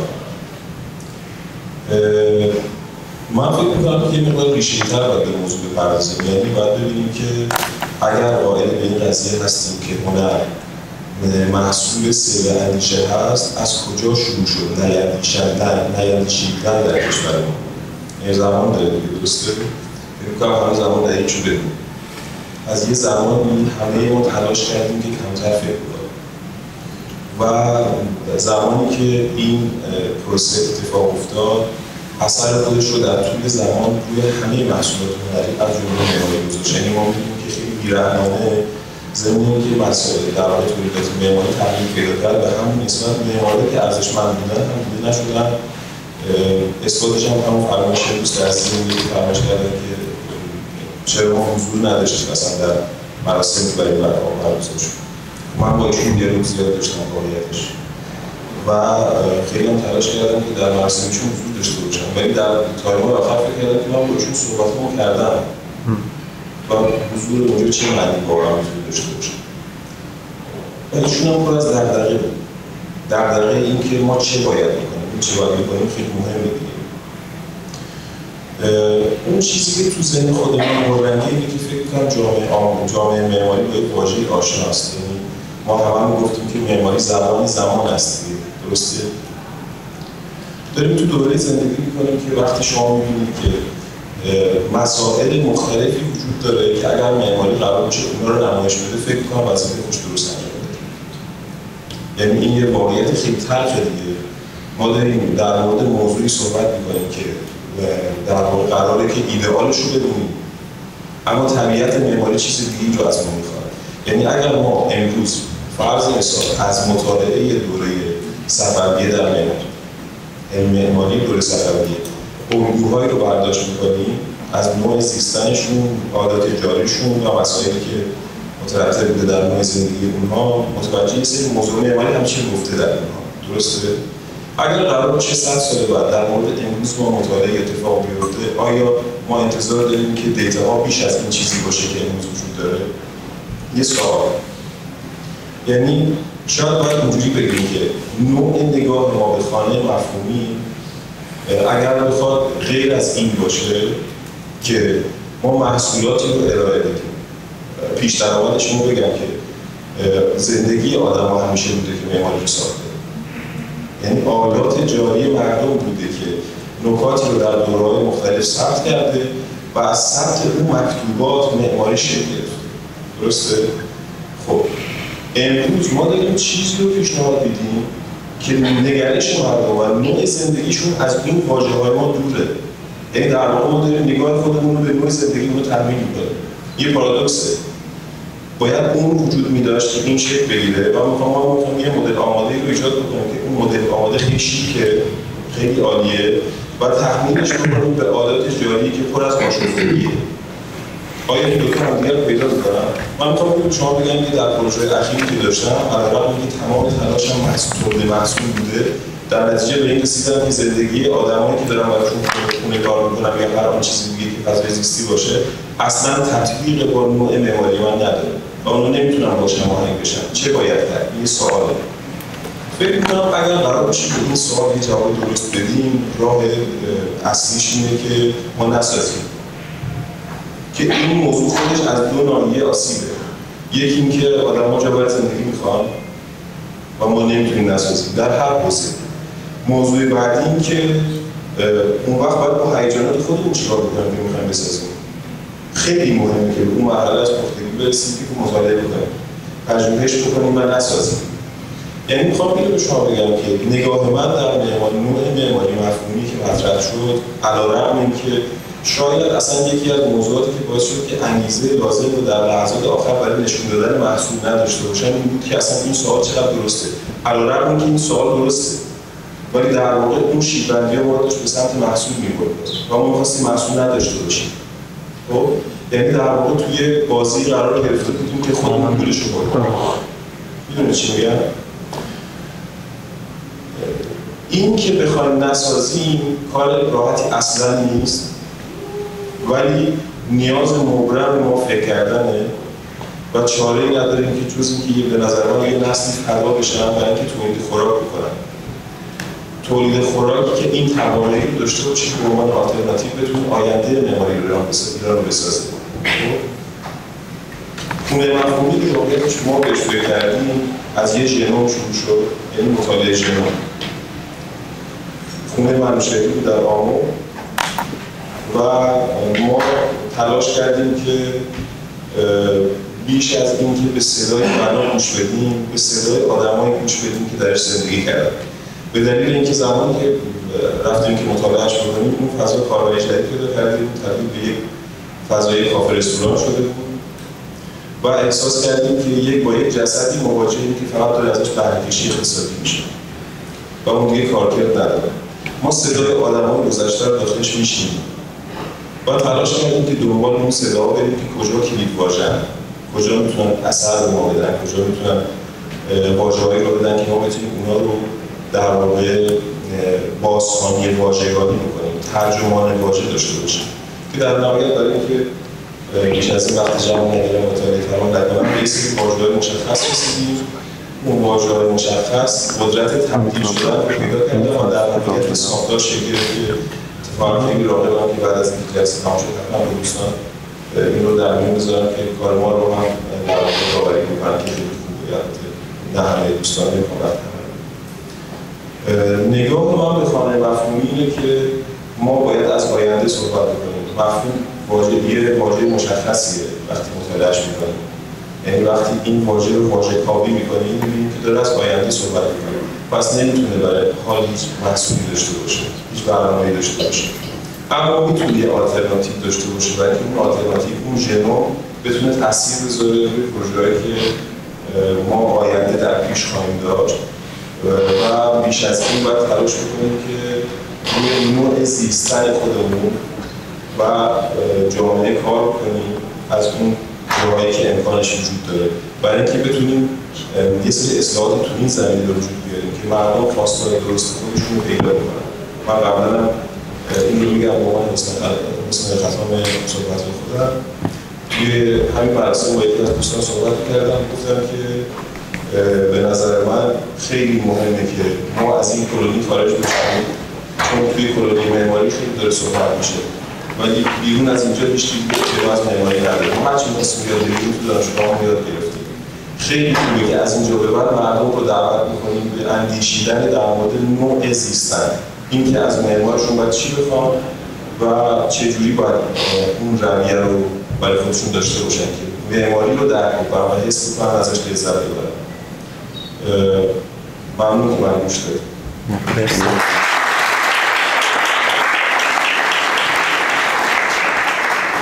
تو به نظرت معماری محصول شیوه زیستن؟ چون یادم راجع به شیوه زیستن صحبت کرد. شیوه زیستن رابطه‌اش به معماری چیه براتون؟ سختش کرده. سخته؟ خب یه گپی داشته راجع به این موضوع. این بحث هم بحث جالبیه دیگه. همین رابطه نحوه زیستن و معماری. آره بحث جغرافیا بود دیگه. یعنی زمانی که این آدم ها اومدن اینجا ساکن شدن و اون بستر زیست رو شکل دادن، در واقع یه شناختی از این جغرافیا به دست آوردن، یه فهمی از این داشتن و اینکه آقا ما باید کنار همدیگه زیست کنیم، ما هم فضا هستیم، ما هم سرنوشت هستیم. خب اینا این فهم رو داشتن و نسبت به اون در واقع یک جورایی انگار معماری شکل گرفته خودش.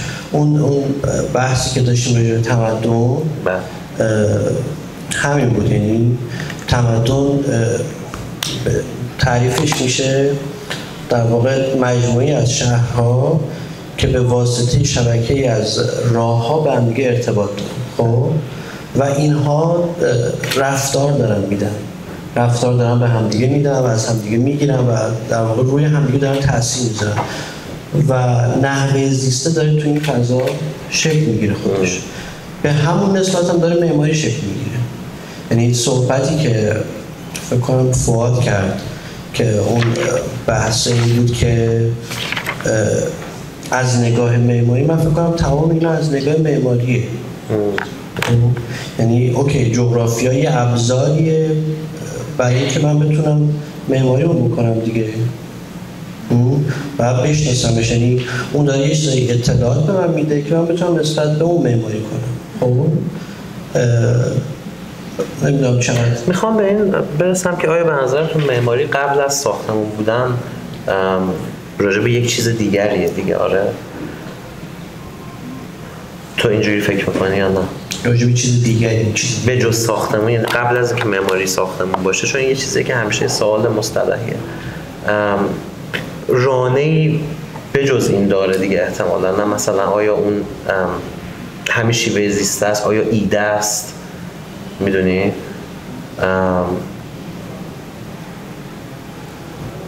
سخت شد.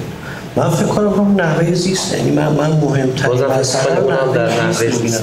حالا یه سری صحبت داشتیم راجع به این که مثلا معمارا نسبت به کار معمار قبلیشون پوزیشن میگن یا از اون استفاده میکنن. خب اون یک مسئله دیگه‌ای به نظر من اون خیلی سطحیه.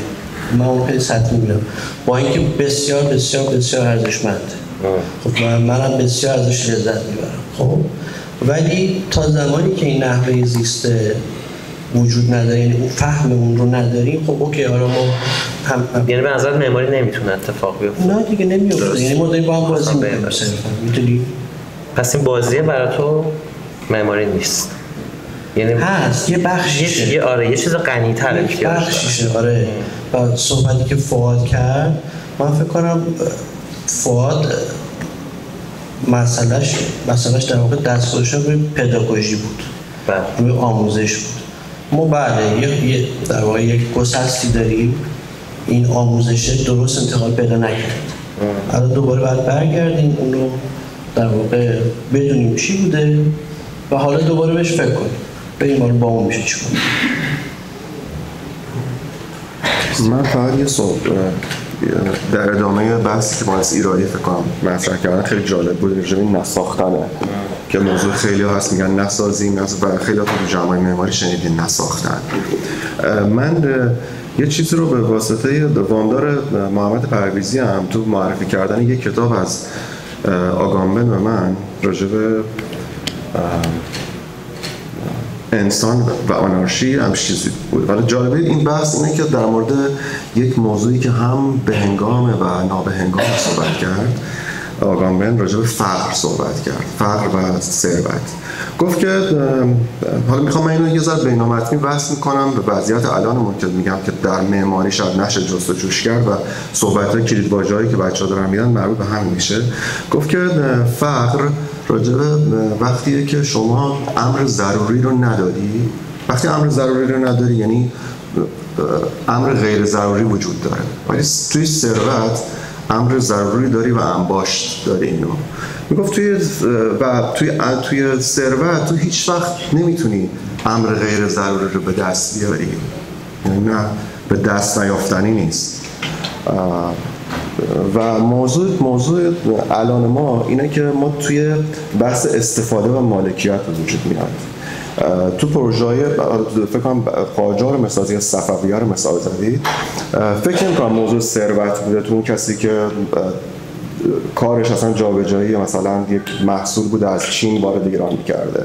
این میتونسته تمام اون ملک رو بسازه، ولی چی می‌شده که یک قسمتی رو می‌ساخته و یک قسمت رو رها می‌کرده. تو قسمتی که رها می‌کرده فقط وجود داشته که ما نمیتونیم تعریفی پاسش بذاریم. تو ایوان اون به درصدی وجود داره و تو خیلی از فضا ما اینو رعایت میکنیم. الان میای توی دیاگرام الان مثلا وایدش میکنی اتفاقا اینجایی، ولی میخوام بگم که توی نساختنه اون وجود داره. و جالب بود، من همینجوری داشتم چک میکردم یه شعر از نیما، یه بیت که گفت که در کومه خاموش فقیر خبری نیست ولی هست خبر.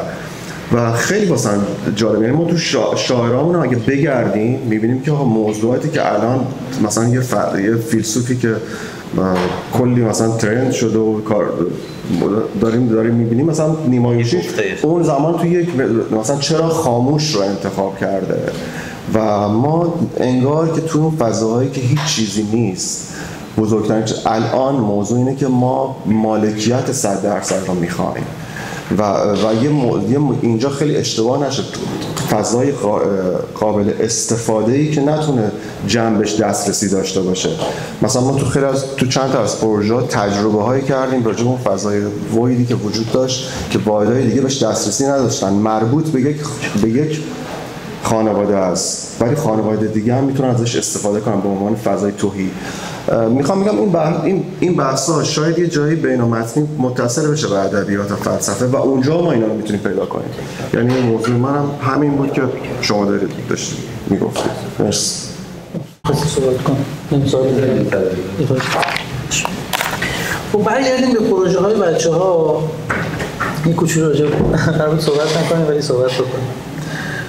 یه سوالی مطرح هستش، البته نه برای تمام پروژه ها، من دارم می‌خورده جامع‌تر نگاه میکنم، نه صرفا به این نمایشگاه، شاید به سری کارها میخوام ارجاع بدم. اینو چرا خانه در مفهوم واحد خود شکل گذشته به خود میگیره عیناً؟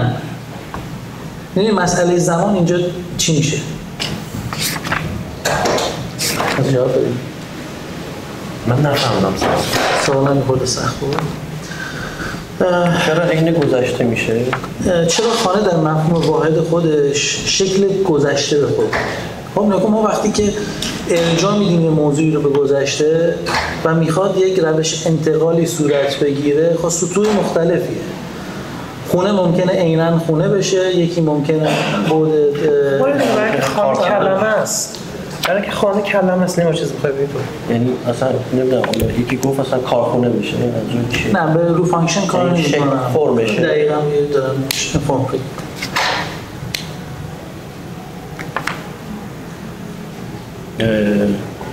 راجع به پروژه بچه‌ها داریم دیگه. مثال بزنم، فکر می‌کنم شما خونه مریم علوی رو توی مانلی دیدین. خب شبکه مانلی، این خونه دقیقاً انگار تکرار شده، خوشگل شده، یه جوری خونه بومی گذشته توی امروزه. سوال من اینه، در یک بازه زمانی متفاوت، این سوال سخته، چرا خانه همچنان در مفهوم واحد خودش شکل گذشته باز به خودش میگیره؟ چرا من حتی اینو ارجاع میدم به گذشته، باز همون شکل گذشته به خودش میگیره؟ مسئله زمان اینجا چی میشه؟ یک کسی هم میتونه حالا من یه چیزی بگم. من فکر کنم این مفاهیمی که حالا مثلا همین خونه‌ای که داریم راجعش صحبت می‌کنیم، انگار که اینا یه جایی به اسم آرکیتایپ تبدیل میشن. خب و این آرکیتایپ ها اصلا خصوصیتشون اینه که انگار بی زمانه. خب انگار تو طول و جالب اینجاست، یعنی علاقه خود من به اینه که شما بتونید به پروژه‌هایی برسید که اینا بی زمان باشه. خب اگر این کار بکنید شما از صفر تا بی نهایت مواصلید. میدونی؟ یعنی انگار همیشه داری به این جواب میدی. نمیدونم چقدر مرتبط بود با سوالت، ولی این چیزی که به ذهن من میرسید. کسی میتونه راجع به این سوال یا بحث صحبت بکنه؟ مهدی ممکنه که میتونه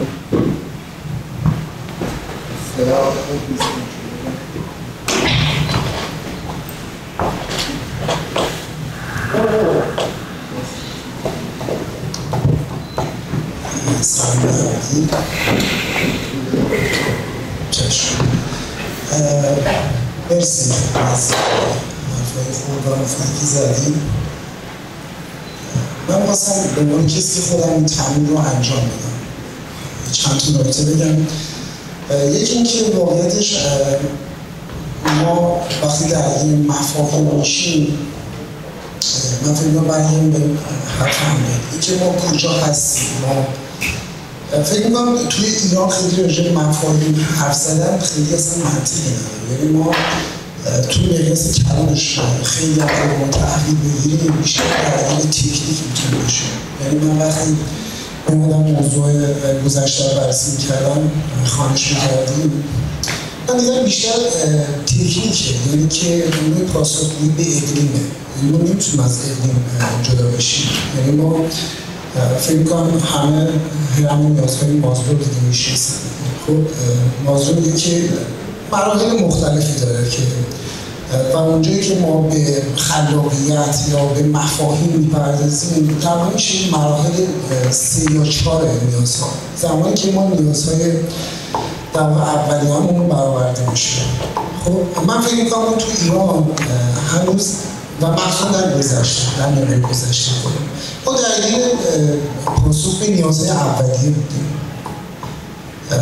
شاید ما از این قضیه غافل میشیم. من یادم گرگان که ما ارائه داشتیم، آقای دکتر غلامی راجع به معماری ژاپن گفتن که خیلی دیگه هم ترند خیلی هم بررسی میشه معماری ژاپن و اونجا راجع به ابرستون یا من خودم حالا توی مطالعه کوچیکی راجع به ژاپن داشتم. خیلی جالب یک از معماران اومده بود خب توی خانش خودش رسید به یک الگویی که در مدل سازه‌های چوبی که استفاده می‌کردن و ثبتش کردن.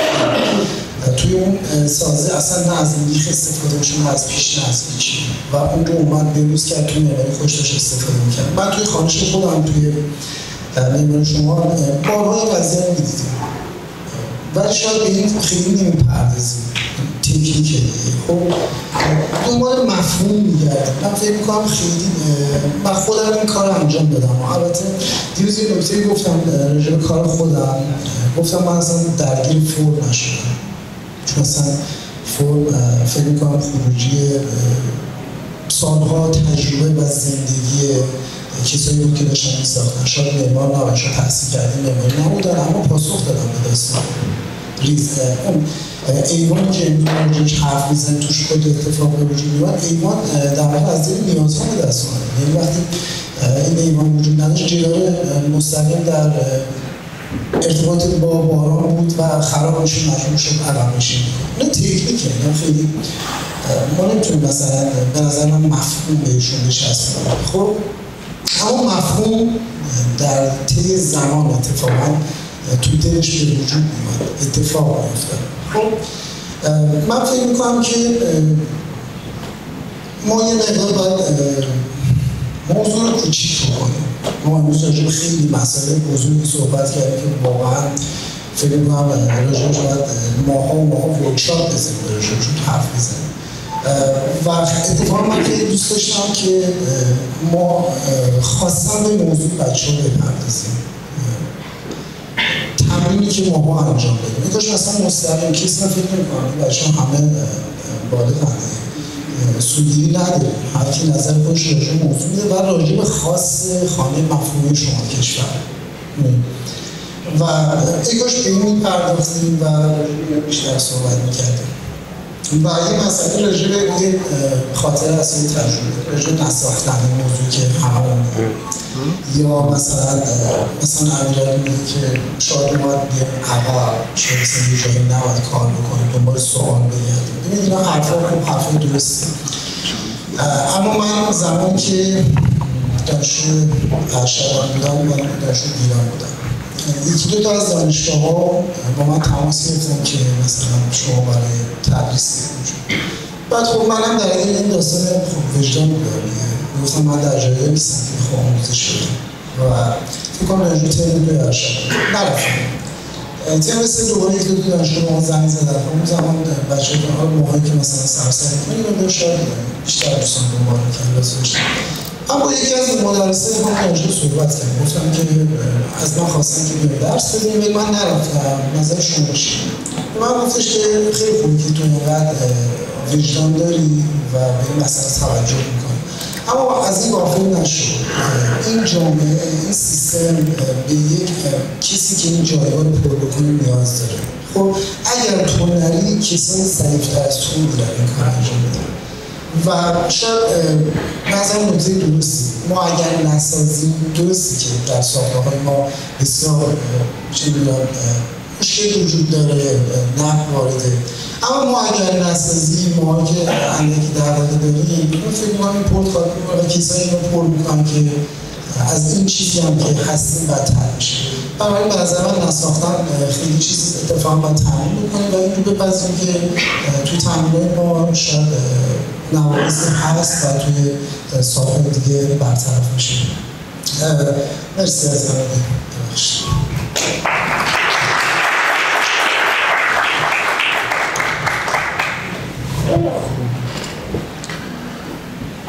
خب مرسی آرمان، مرسی از پیشنهادت که به کاری بچه‌ها اینجا ارائه داده بشه و نقد بشه و به هر حال در دل خود موضوع خانه مفهومی هم به هر حال یک مباحثی هستش که ما سعی کردیم که امروز راجبش صحبت بکنیم. این مباحث مطمئناً مباحث خیلی گسترده‌تری هستش که نیاز به زمان بیشتری داره، ولی به هر حال همین که بتونیم به یه سری موضوعات یه تلنگری بزنیم و این باعث بشه که توی جلسات بعدی، توی دیدارهای بعدی و توی برنامه‌های بعدی بتونیم بیشتر راجع به این موضوعات صحبت بکنیم، حتی به عنوان یک دغدغه شخصی خودمون فکر کنم مسئله مهمی باشه. سوالات من تموم شده و خیلی خوشحال میشم که دوستان اگر سوالی دارن مطرح بکنن و ما میتونیم با هم دیگه داشته باشیم. شما سوال میکنید؟ سلام به همه. اولا من دیروزم گفتم شما لیژیونر حساب میشم اینجا جزو بچه نمای شمالی حساب. خیلی سعی کردم مرسی از کار کردیم. همین که یه ذره می‌شدم خب این برنامه بیشتر مال دوستانی که خیلی کار کنم. ما یه دو سه تا تجربه جدید داشتیم که در شاید به این بحث هم یه ارتباطی داشته باشه. ما تو استودیو خودمون ما یکم بیشتر تکنیکال کار می‌کنیم، بحث ساخت داریم، بحث الگوریتم دیزاین داریم اینها. من فکر می‌کنم کلاً یه باگی که حالا اسامی رو باشه که من همه نمی‌شناسم ولی گفتن که ما هر چی تو دانشگاه یاد گرفتیم، من می‌خوام بگم تو دانشگاه اتفاقا ما هیچ یاد نگرفتیم. یعنی ما تو دوره آموزشی که با بچه‌ها داریم همیشه میگیم که اصلا هر چی تو دانشگاه گرفتیم بزنیم کنار. و فکر می‌کنم این بزنیم کنار، اینکه چی رو بزنیم کنار، به نظر من یه بخش شما دانش دارید منتقل می‌کنید، خب دانش تاریخ، عدد، رقم فلان، اینه که قابل انتقاده. من فکر می‌کنم مشکل اصلی در روشه، یعنی که ما همیشه پروسه دیزاین برامون، ما مثلا هفته پیشم که تا دور آموزشی کوتاه مدت با بچه‌ها داشتم، گفتم اصلا ما به عنوان یک سری آدم شرقی همیشه گیر الهامی، یعنی ما حالا خودمون تو دانشگاه ما یعنی در نسلی که من داره کار می‌کنه شاید از این دور شده و من می‌خوام اکستریمش رو ببینم. یعنی مثلا هر کی به حافظ فرض کنید فکر می‌کنه به عنوان یک شاعر ایرانی فکر می‌کنه حافظ مثلا یه روز صبح پا شد گفت یا شروع کرد مثلا مثنوی نوشتن، راستش که خب این قطعا نبود. مولوی اگر یا حتی معاصرها ابتهاج نمیدونم هر آرتیست‌ها همه رو ببینیم اونایی که قوی‌ان آدمایی که اتفاقا شاید اون زمانی که شروع کردن حرف زدن قبلش اتفاقا شاید خیلی حرف نمی‌زدن، داشتن عمل می‌کردن، داشتن تمرین می‌کردن و یه مشکلی که من هست اینه که ما تو پروسه مثلا کار هنری مثل معماری که حالا بخشش هنره، یعنی پروداکتیویتی که شما دارین از جنس یه بخش معماری بحث نمیدونم امر اخلاقی، امر اجتماعی، اینا رو همه بزنیم کنار، به خود نفس معماری و فرم و اینکه کیفیت فضایی و نمیدونم امر حسی اینا برسیم. یه ذره اینجوریه که ما همیشه میشینیم که یه چیزی اون آخر باشه بعد سعی کنیم به اون آخره برسیم و فکر می‌کنم ما الان تو ورکشاپ میگیم مثلا داریم زور میزنیم به بچه‌ها که اصلا به آخر ترجیحاً فکر نکنین، یه سری روش‌هایی میذاریم جلوشون که فقط به پروسه فکر کنن، به اینکه چجوری میتونن در زمان بیشتر آپشن بیشتری تولید کنن، روش نقد این گزینه‌هایی که رو میزه چیه، یعنی بچه‌ها شروع کنن تولید کردن و این تولیدات رو با نقد کنن، بازم نه نقدی که مثلا بیاد بگه این مثل اون شده، این مثل کار نمیدونم مثلا لوکوگوزی شده، اون نمیدونم، یعنی باز خود نقد کردن هم به نظر من اینکه شما یک چیزی رو چجوری می‌خواید قضاوت کنید راجبش، حالا خیلی بستگی داره که ممکنه از دیدهای مختلفی میشه نگاه کردش. ما سعی می‌کنیم بیشتر از خود دید فرم و پتانسیلی که فرم بهشون میده، حالا بعد تکنیک ساخت و اینها با بچه‌ها کار کنیم.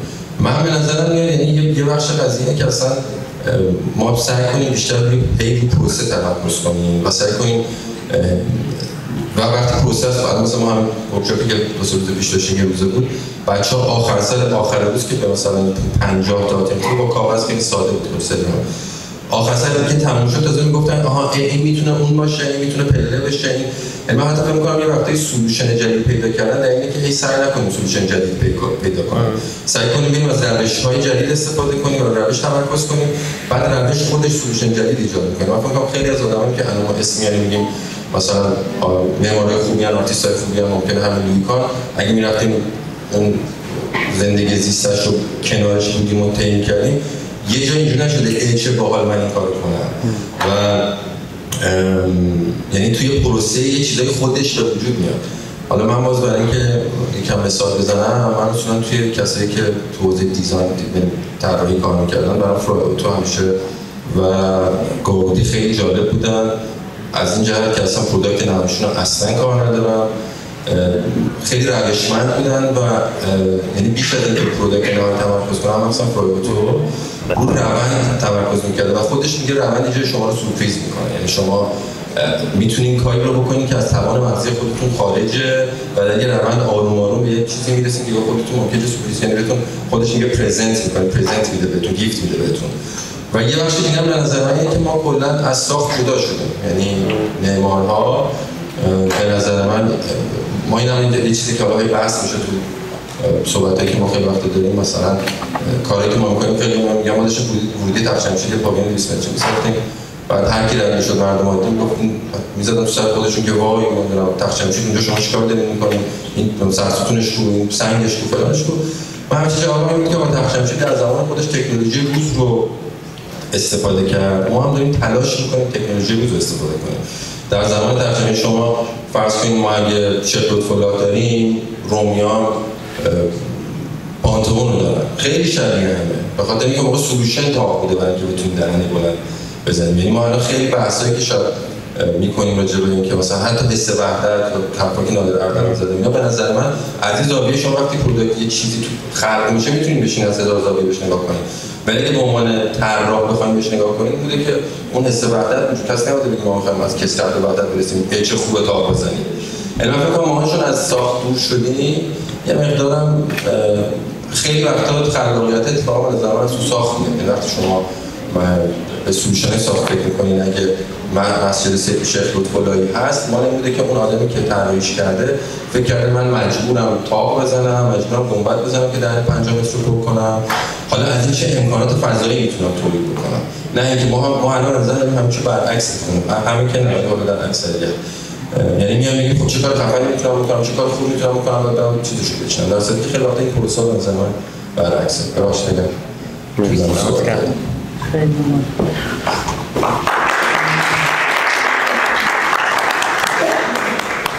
مرسی مهراد. جواب شما صحبت میشید.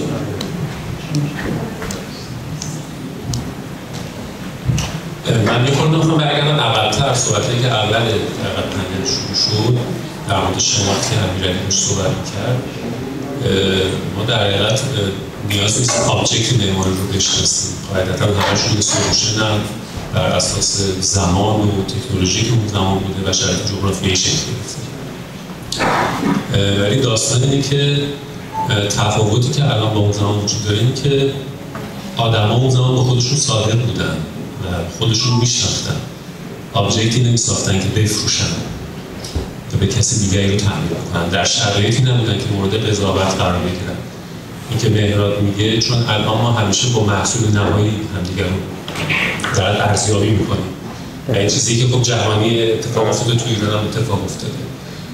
حالا من مثالی که مثلا از راهرو گفتی فؤاد که حالا من تجربه داشتم، خیلی چیز جذابی هم نبود، خیلی این راهرو رو بزرگتر می‌کردن، تبدیل اعلامش و کیفیتی هم ازش داشته، ولی تو بینایی که من تجربه کردم این شکلی نبوده الزام. یا موضوعی که آرمان میگه که الزاماً این ایوان‌ها برای دفع باران بوده نبوده، خیلی از جدارا میچسبیدن چون ما سقفمون بوده که باران رو در دفع کرده، ایوان الزاماً این نقش نداشته، همه جا این سولوشن نبوده، شاید یکی از این برای اون سولوشن استفاده می‌کنه. موضوع اینه که حالا من شاید مثلا یه تجربه زیستی داشته باشم، بتونم اون رو به چالش بکشم، برای اون شناخت سوال ایجاد بکنم و این مسیری که دارم برای اون شناخت ایجاد میکنم مدل فکری ایجاد میکنم. یعنی من نمیتونم چیزی که میلاد میگی، من هیچ وقت مدل فکری ثابت ندارم برای اینکه مثلا یک پروسه رو تو دیزاین با اون مدل پیش ببرم. بر اساس شناختی که الان دارم یه مدل فکری دارم، ممکنه یک سال بعد یه جور دیگه باشه، 2 سال بعد هم مثلا مثالی که خودت کار کردی هم همین بود، یعنی تو بر اساس مطالعه‌ای که انجام دادی مدل فکریت هم عوض شد تو پروسه داستان. ولی چیزی که وجود داره اینه که شما رو اتوپایلوتین الان وقتی مطالعه می‌کنیم خودمون رو واقعا نمی‌دونیم که چقدر به خودمون صادقیم. یعنی من اینطوریم وقتی که دارم خودم رو نقد می‌کنم نمی‌فهمم که واقعا صادقانه دارم خودم رو نقد می‌کنم یا یه جایی به اون سولوشن اون مقصد رسیدم و خوشم اومد دارم میگم این درک درسته. از اونجایی که در این شناخته برای درک برای جواب نیستیم، داریم دنبال می‌گردیم که به یه درکی برسیم. این همیشه برای سوالی که چجوری میتونم با خودم صادق باشم و همیشه دوست دارم این رو در حقیقت بفهمم. فکر کنم پنل شما دنبال همین می‌گردید، چجوری بفهمیم این جواب کجاست، در این درک کجا اتفاق میفته و کجا صادقانه است. دوست داشتم اگر نکته‌ای هم تو این قضیه هست تمامش کرد بزن. ولی این چیزی که من گفت خیلی جالب بود، یعنی مثلا تو تکنیکو ساختم در حوزهش با حرف تو اگه ترکیب کنم، یعنی اینو با هم همه در زیر مجموعه شناخت قرار میگیره.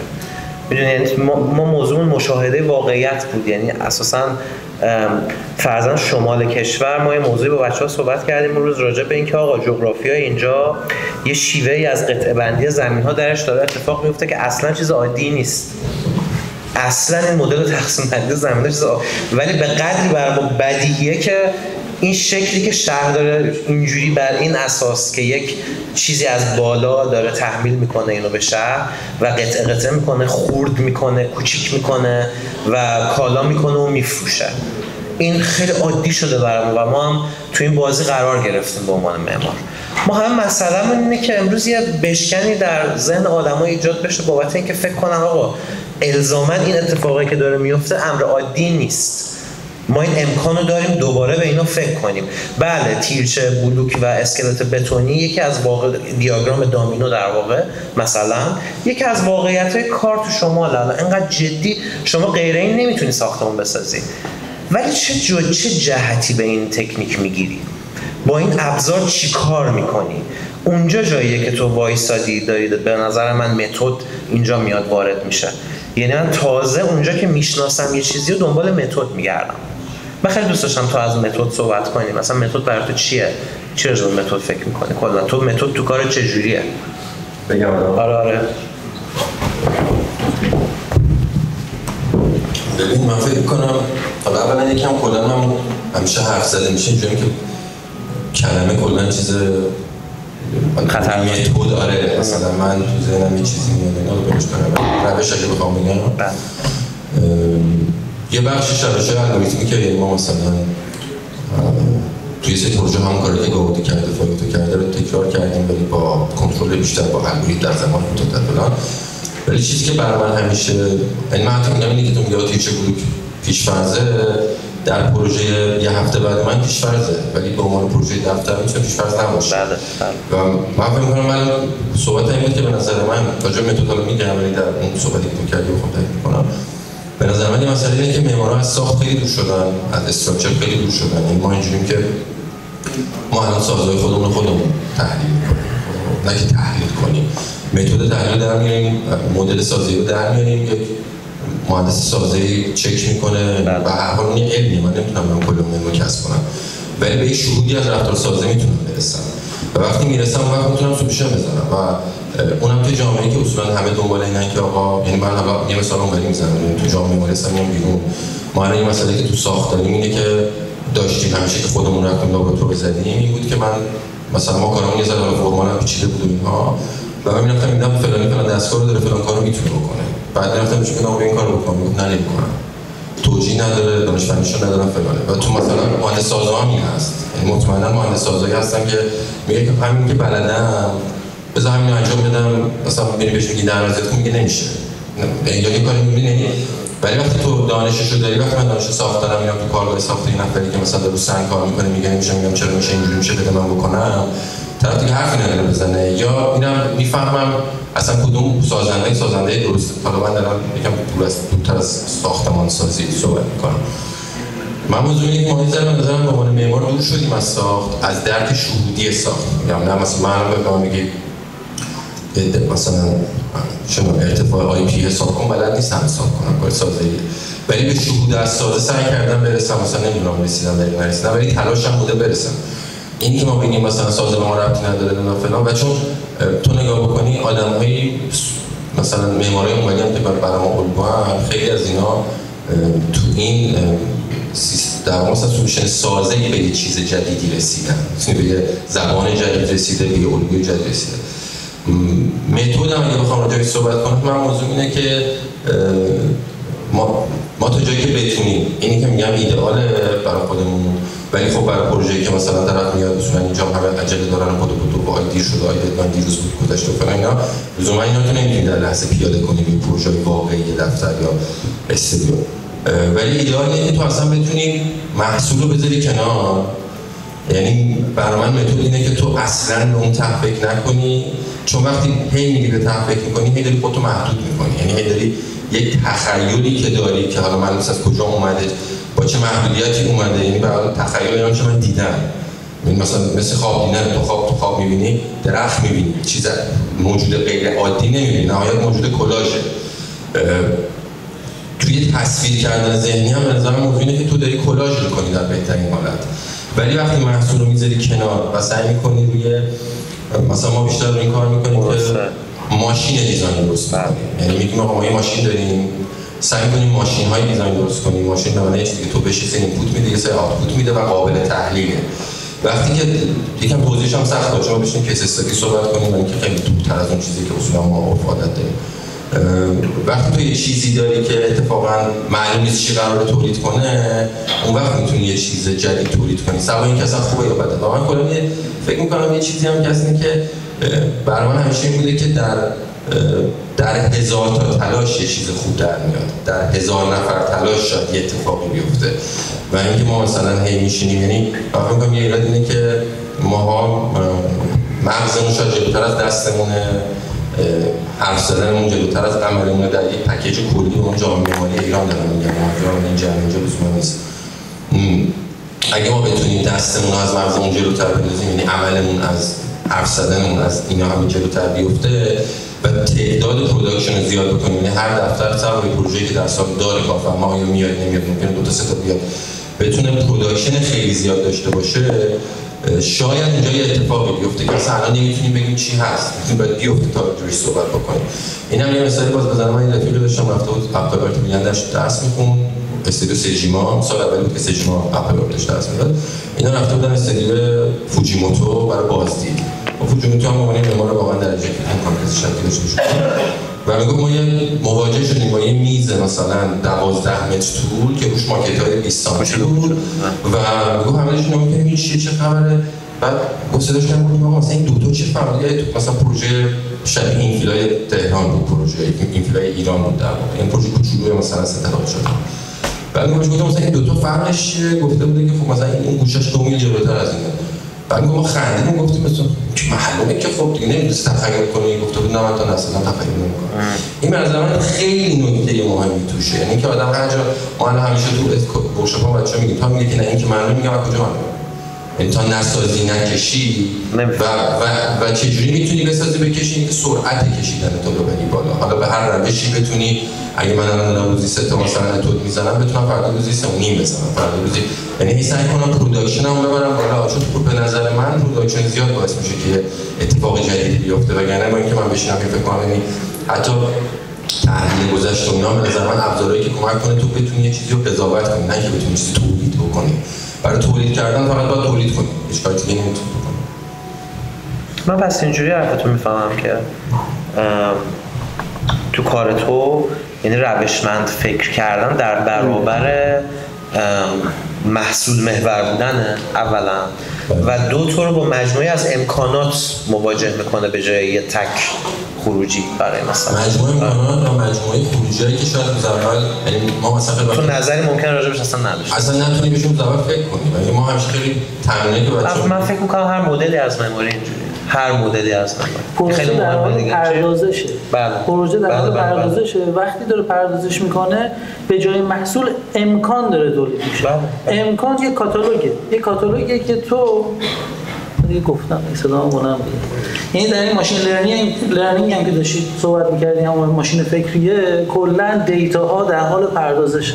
وقتی دیتا در حال پردازشه به شما به جای اینکه یک محصول بده به قول خودت امکان میده. این امکان یکی دو تا سه تا نیست. بگم که آقا این اصلا فراتر از ماشین لرنینگ هم هست.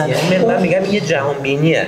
ما اینو لازم داریم در معماری به طور کلی. صحبت کرده بودیم. نکن این پردازش یکی از این امکانات میتونه کانسپت در اون میشه یه مدل مفهومی، یعنی جسمی شده اومده بیرون. اون میشه یک مدل مفهومی. پس مدل مفهومی مؤثر امتداد یک روشه.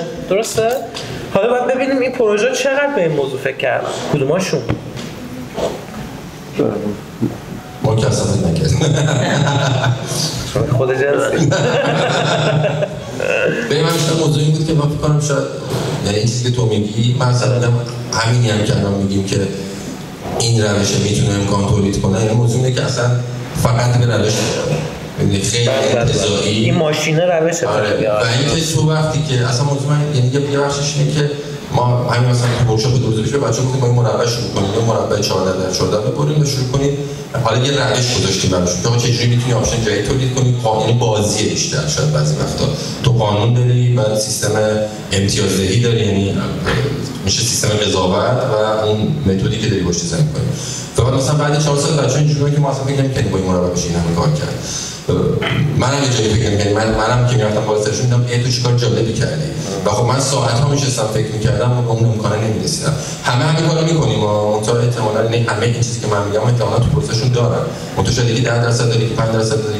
من فکر می‌کنم مثلا موضوعی که باید بکنید 80% این تا از توش چیز جدیدی در بیاد یا چیزهای جدید در بیاد و بعد اینکه در اومد داده می‌تونیم بشیم راجعش صحبت کنیم، بگیم این چیه، یا می‌تونه یه خونه باشه، نمی‌تونه یه خونه باشه، آیا بهتره مثلا پله باشه، این بهتره میدونی اون وقت یه چیزایی می‌رسیم که خودمون هم فکرشون نمی‌کردیم و اینجوری به نظر به نظر من قلبی یا حالا هر چیزی که پیشرفت کرده توی حوزه هنر و معماری هم یه بخشش اینه. یعنی حالا درسته ما می‌ریم نگاه می‌کنیم مثلا تا دو چقدر تو ژاپن خوبه، ولی قطعاً 100 تا دفتر دیگه داشتن تولید می‌کردن از توش یه تا دو در اومده اون بقیه وقتی در اومده همه نشستن دیدن میتونه شبهات. تا دامنه نمیخواسته یه چیز مفهوم خانه رو عوض کنه.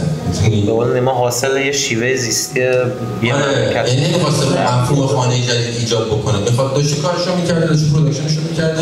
بعد یه رسیده این یه مفهوم جدید میتونه باشه.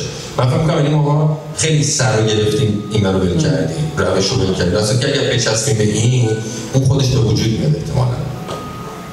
یه نهی دیگه هم اضافه شد دیگه، نرسیدن. یعنی نرسیدن خودش هم پروسه دیزاین رو طولانی‌تر می‌کنه. نساختن، نرسیدن. من یه چیز دیگه اضافه کنم تو این بحث، خیلی جالب بود، مرسی. اینکه ما الان راجع به اسکیل خانه داریم صحبت می‌کنیم و حالا پروژه این فیلی که گفتیم. مثلا اگر که این پروژه اسکیلش بره، حالا از این بحث شاید یه ذره خارج بشه، مثلا موزه باشه. در کل داریم راجع به مثلا اگر یک به عنوان موزه سفارش داده بشه به شرکتی که حالا خودمون می‌دونیم، مثلا بعضی از شرکت‌ها جدا از اینکه شعبات متفاوتی تو سراسر دنیا دارن، تو همون دفترشون هم شاید 200 تا نیرو داره کار می‌کنه مداوم. و جالبه که یه موزه اولین اتفاقی که میفته یه شرکت دیگه قبل از اینکه این وارد دیزاین بشه داره روایتش میده. میدونی ما الان دنبال اینیم که این روایت رو خودمون داریم انجام بدیم تو خانه. خب و تو نمیتونی از روایت دست بکشی، چون روایت داره شکل دهنده پروژه تو. حالا یه مثال بزنم، مثلا تو اون اتفاقی که اون شرکتی که داره راوی این داستان هست قبل از دیزاین، یعنی دیاگرام تو رو اون داره کنترل میکنه، اصلا تو نمیتونی دیاگرام بدون اون چیش کنی، نمیتونی دیاگرامی بدون اون شرکت داشته باشی. تو میری مثلا توی موزه دیزاین میکنی، این اتفاق تو خانه هم میتونه بیفته، توی اسکیل خیلی سبک‌تر میرسه به لایتینگ کلیات کار تو رو میرزه به هم دیگه.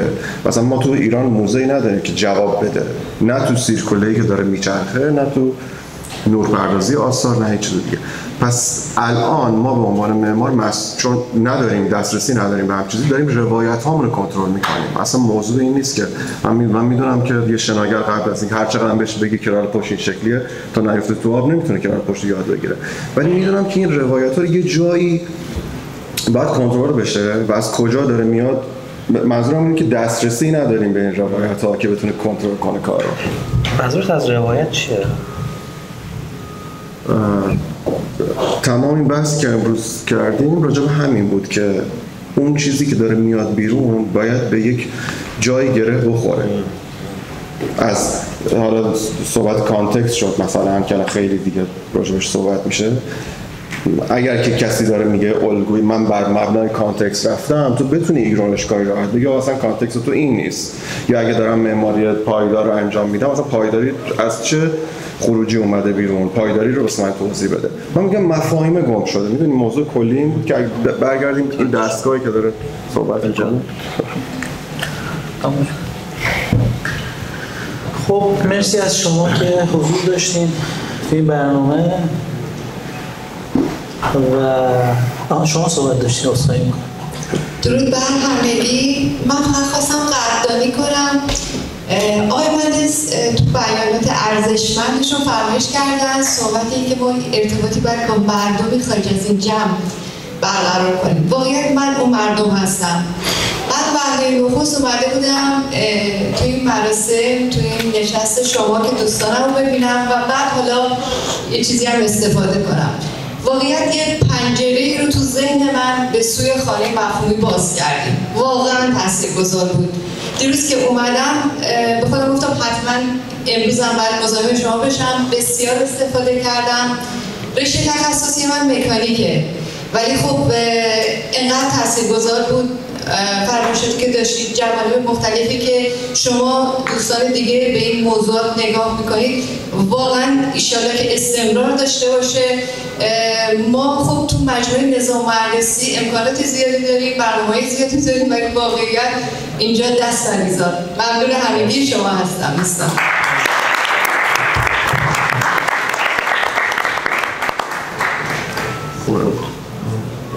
ممنونم از آقایان مهدی‌زاده، آقای فؤاد امین، آقای نیمانیان و آقای امیرعلی رستگار. از دکتر اصغرزاده درخواست می‌کنم بیان تندیس این دوستان تقدیم کنم.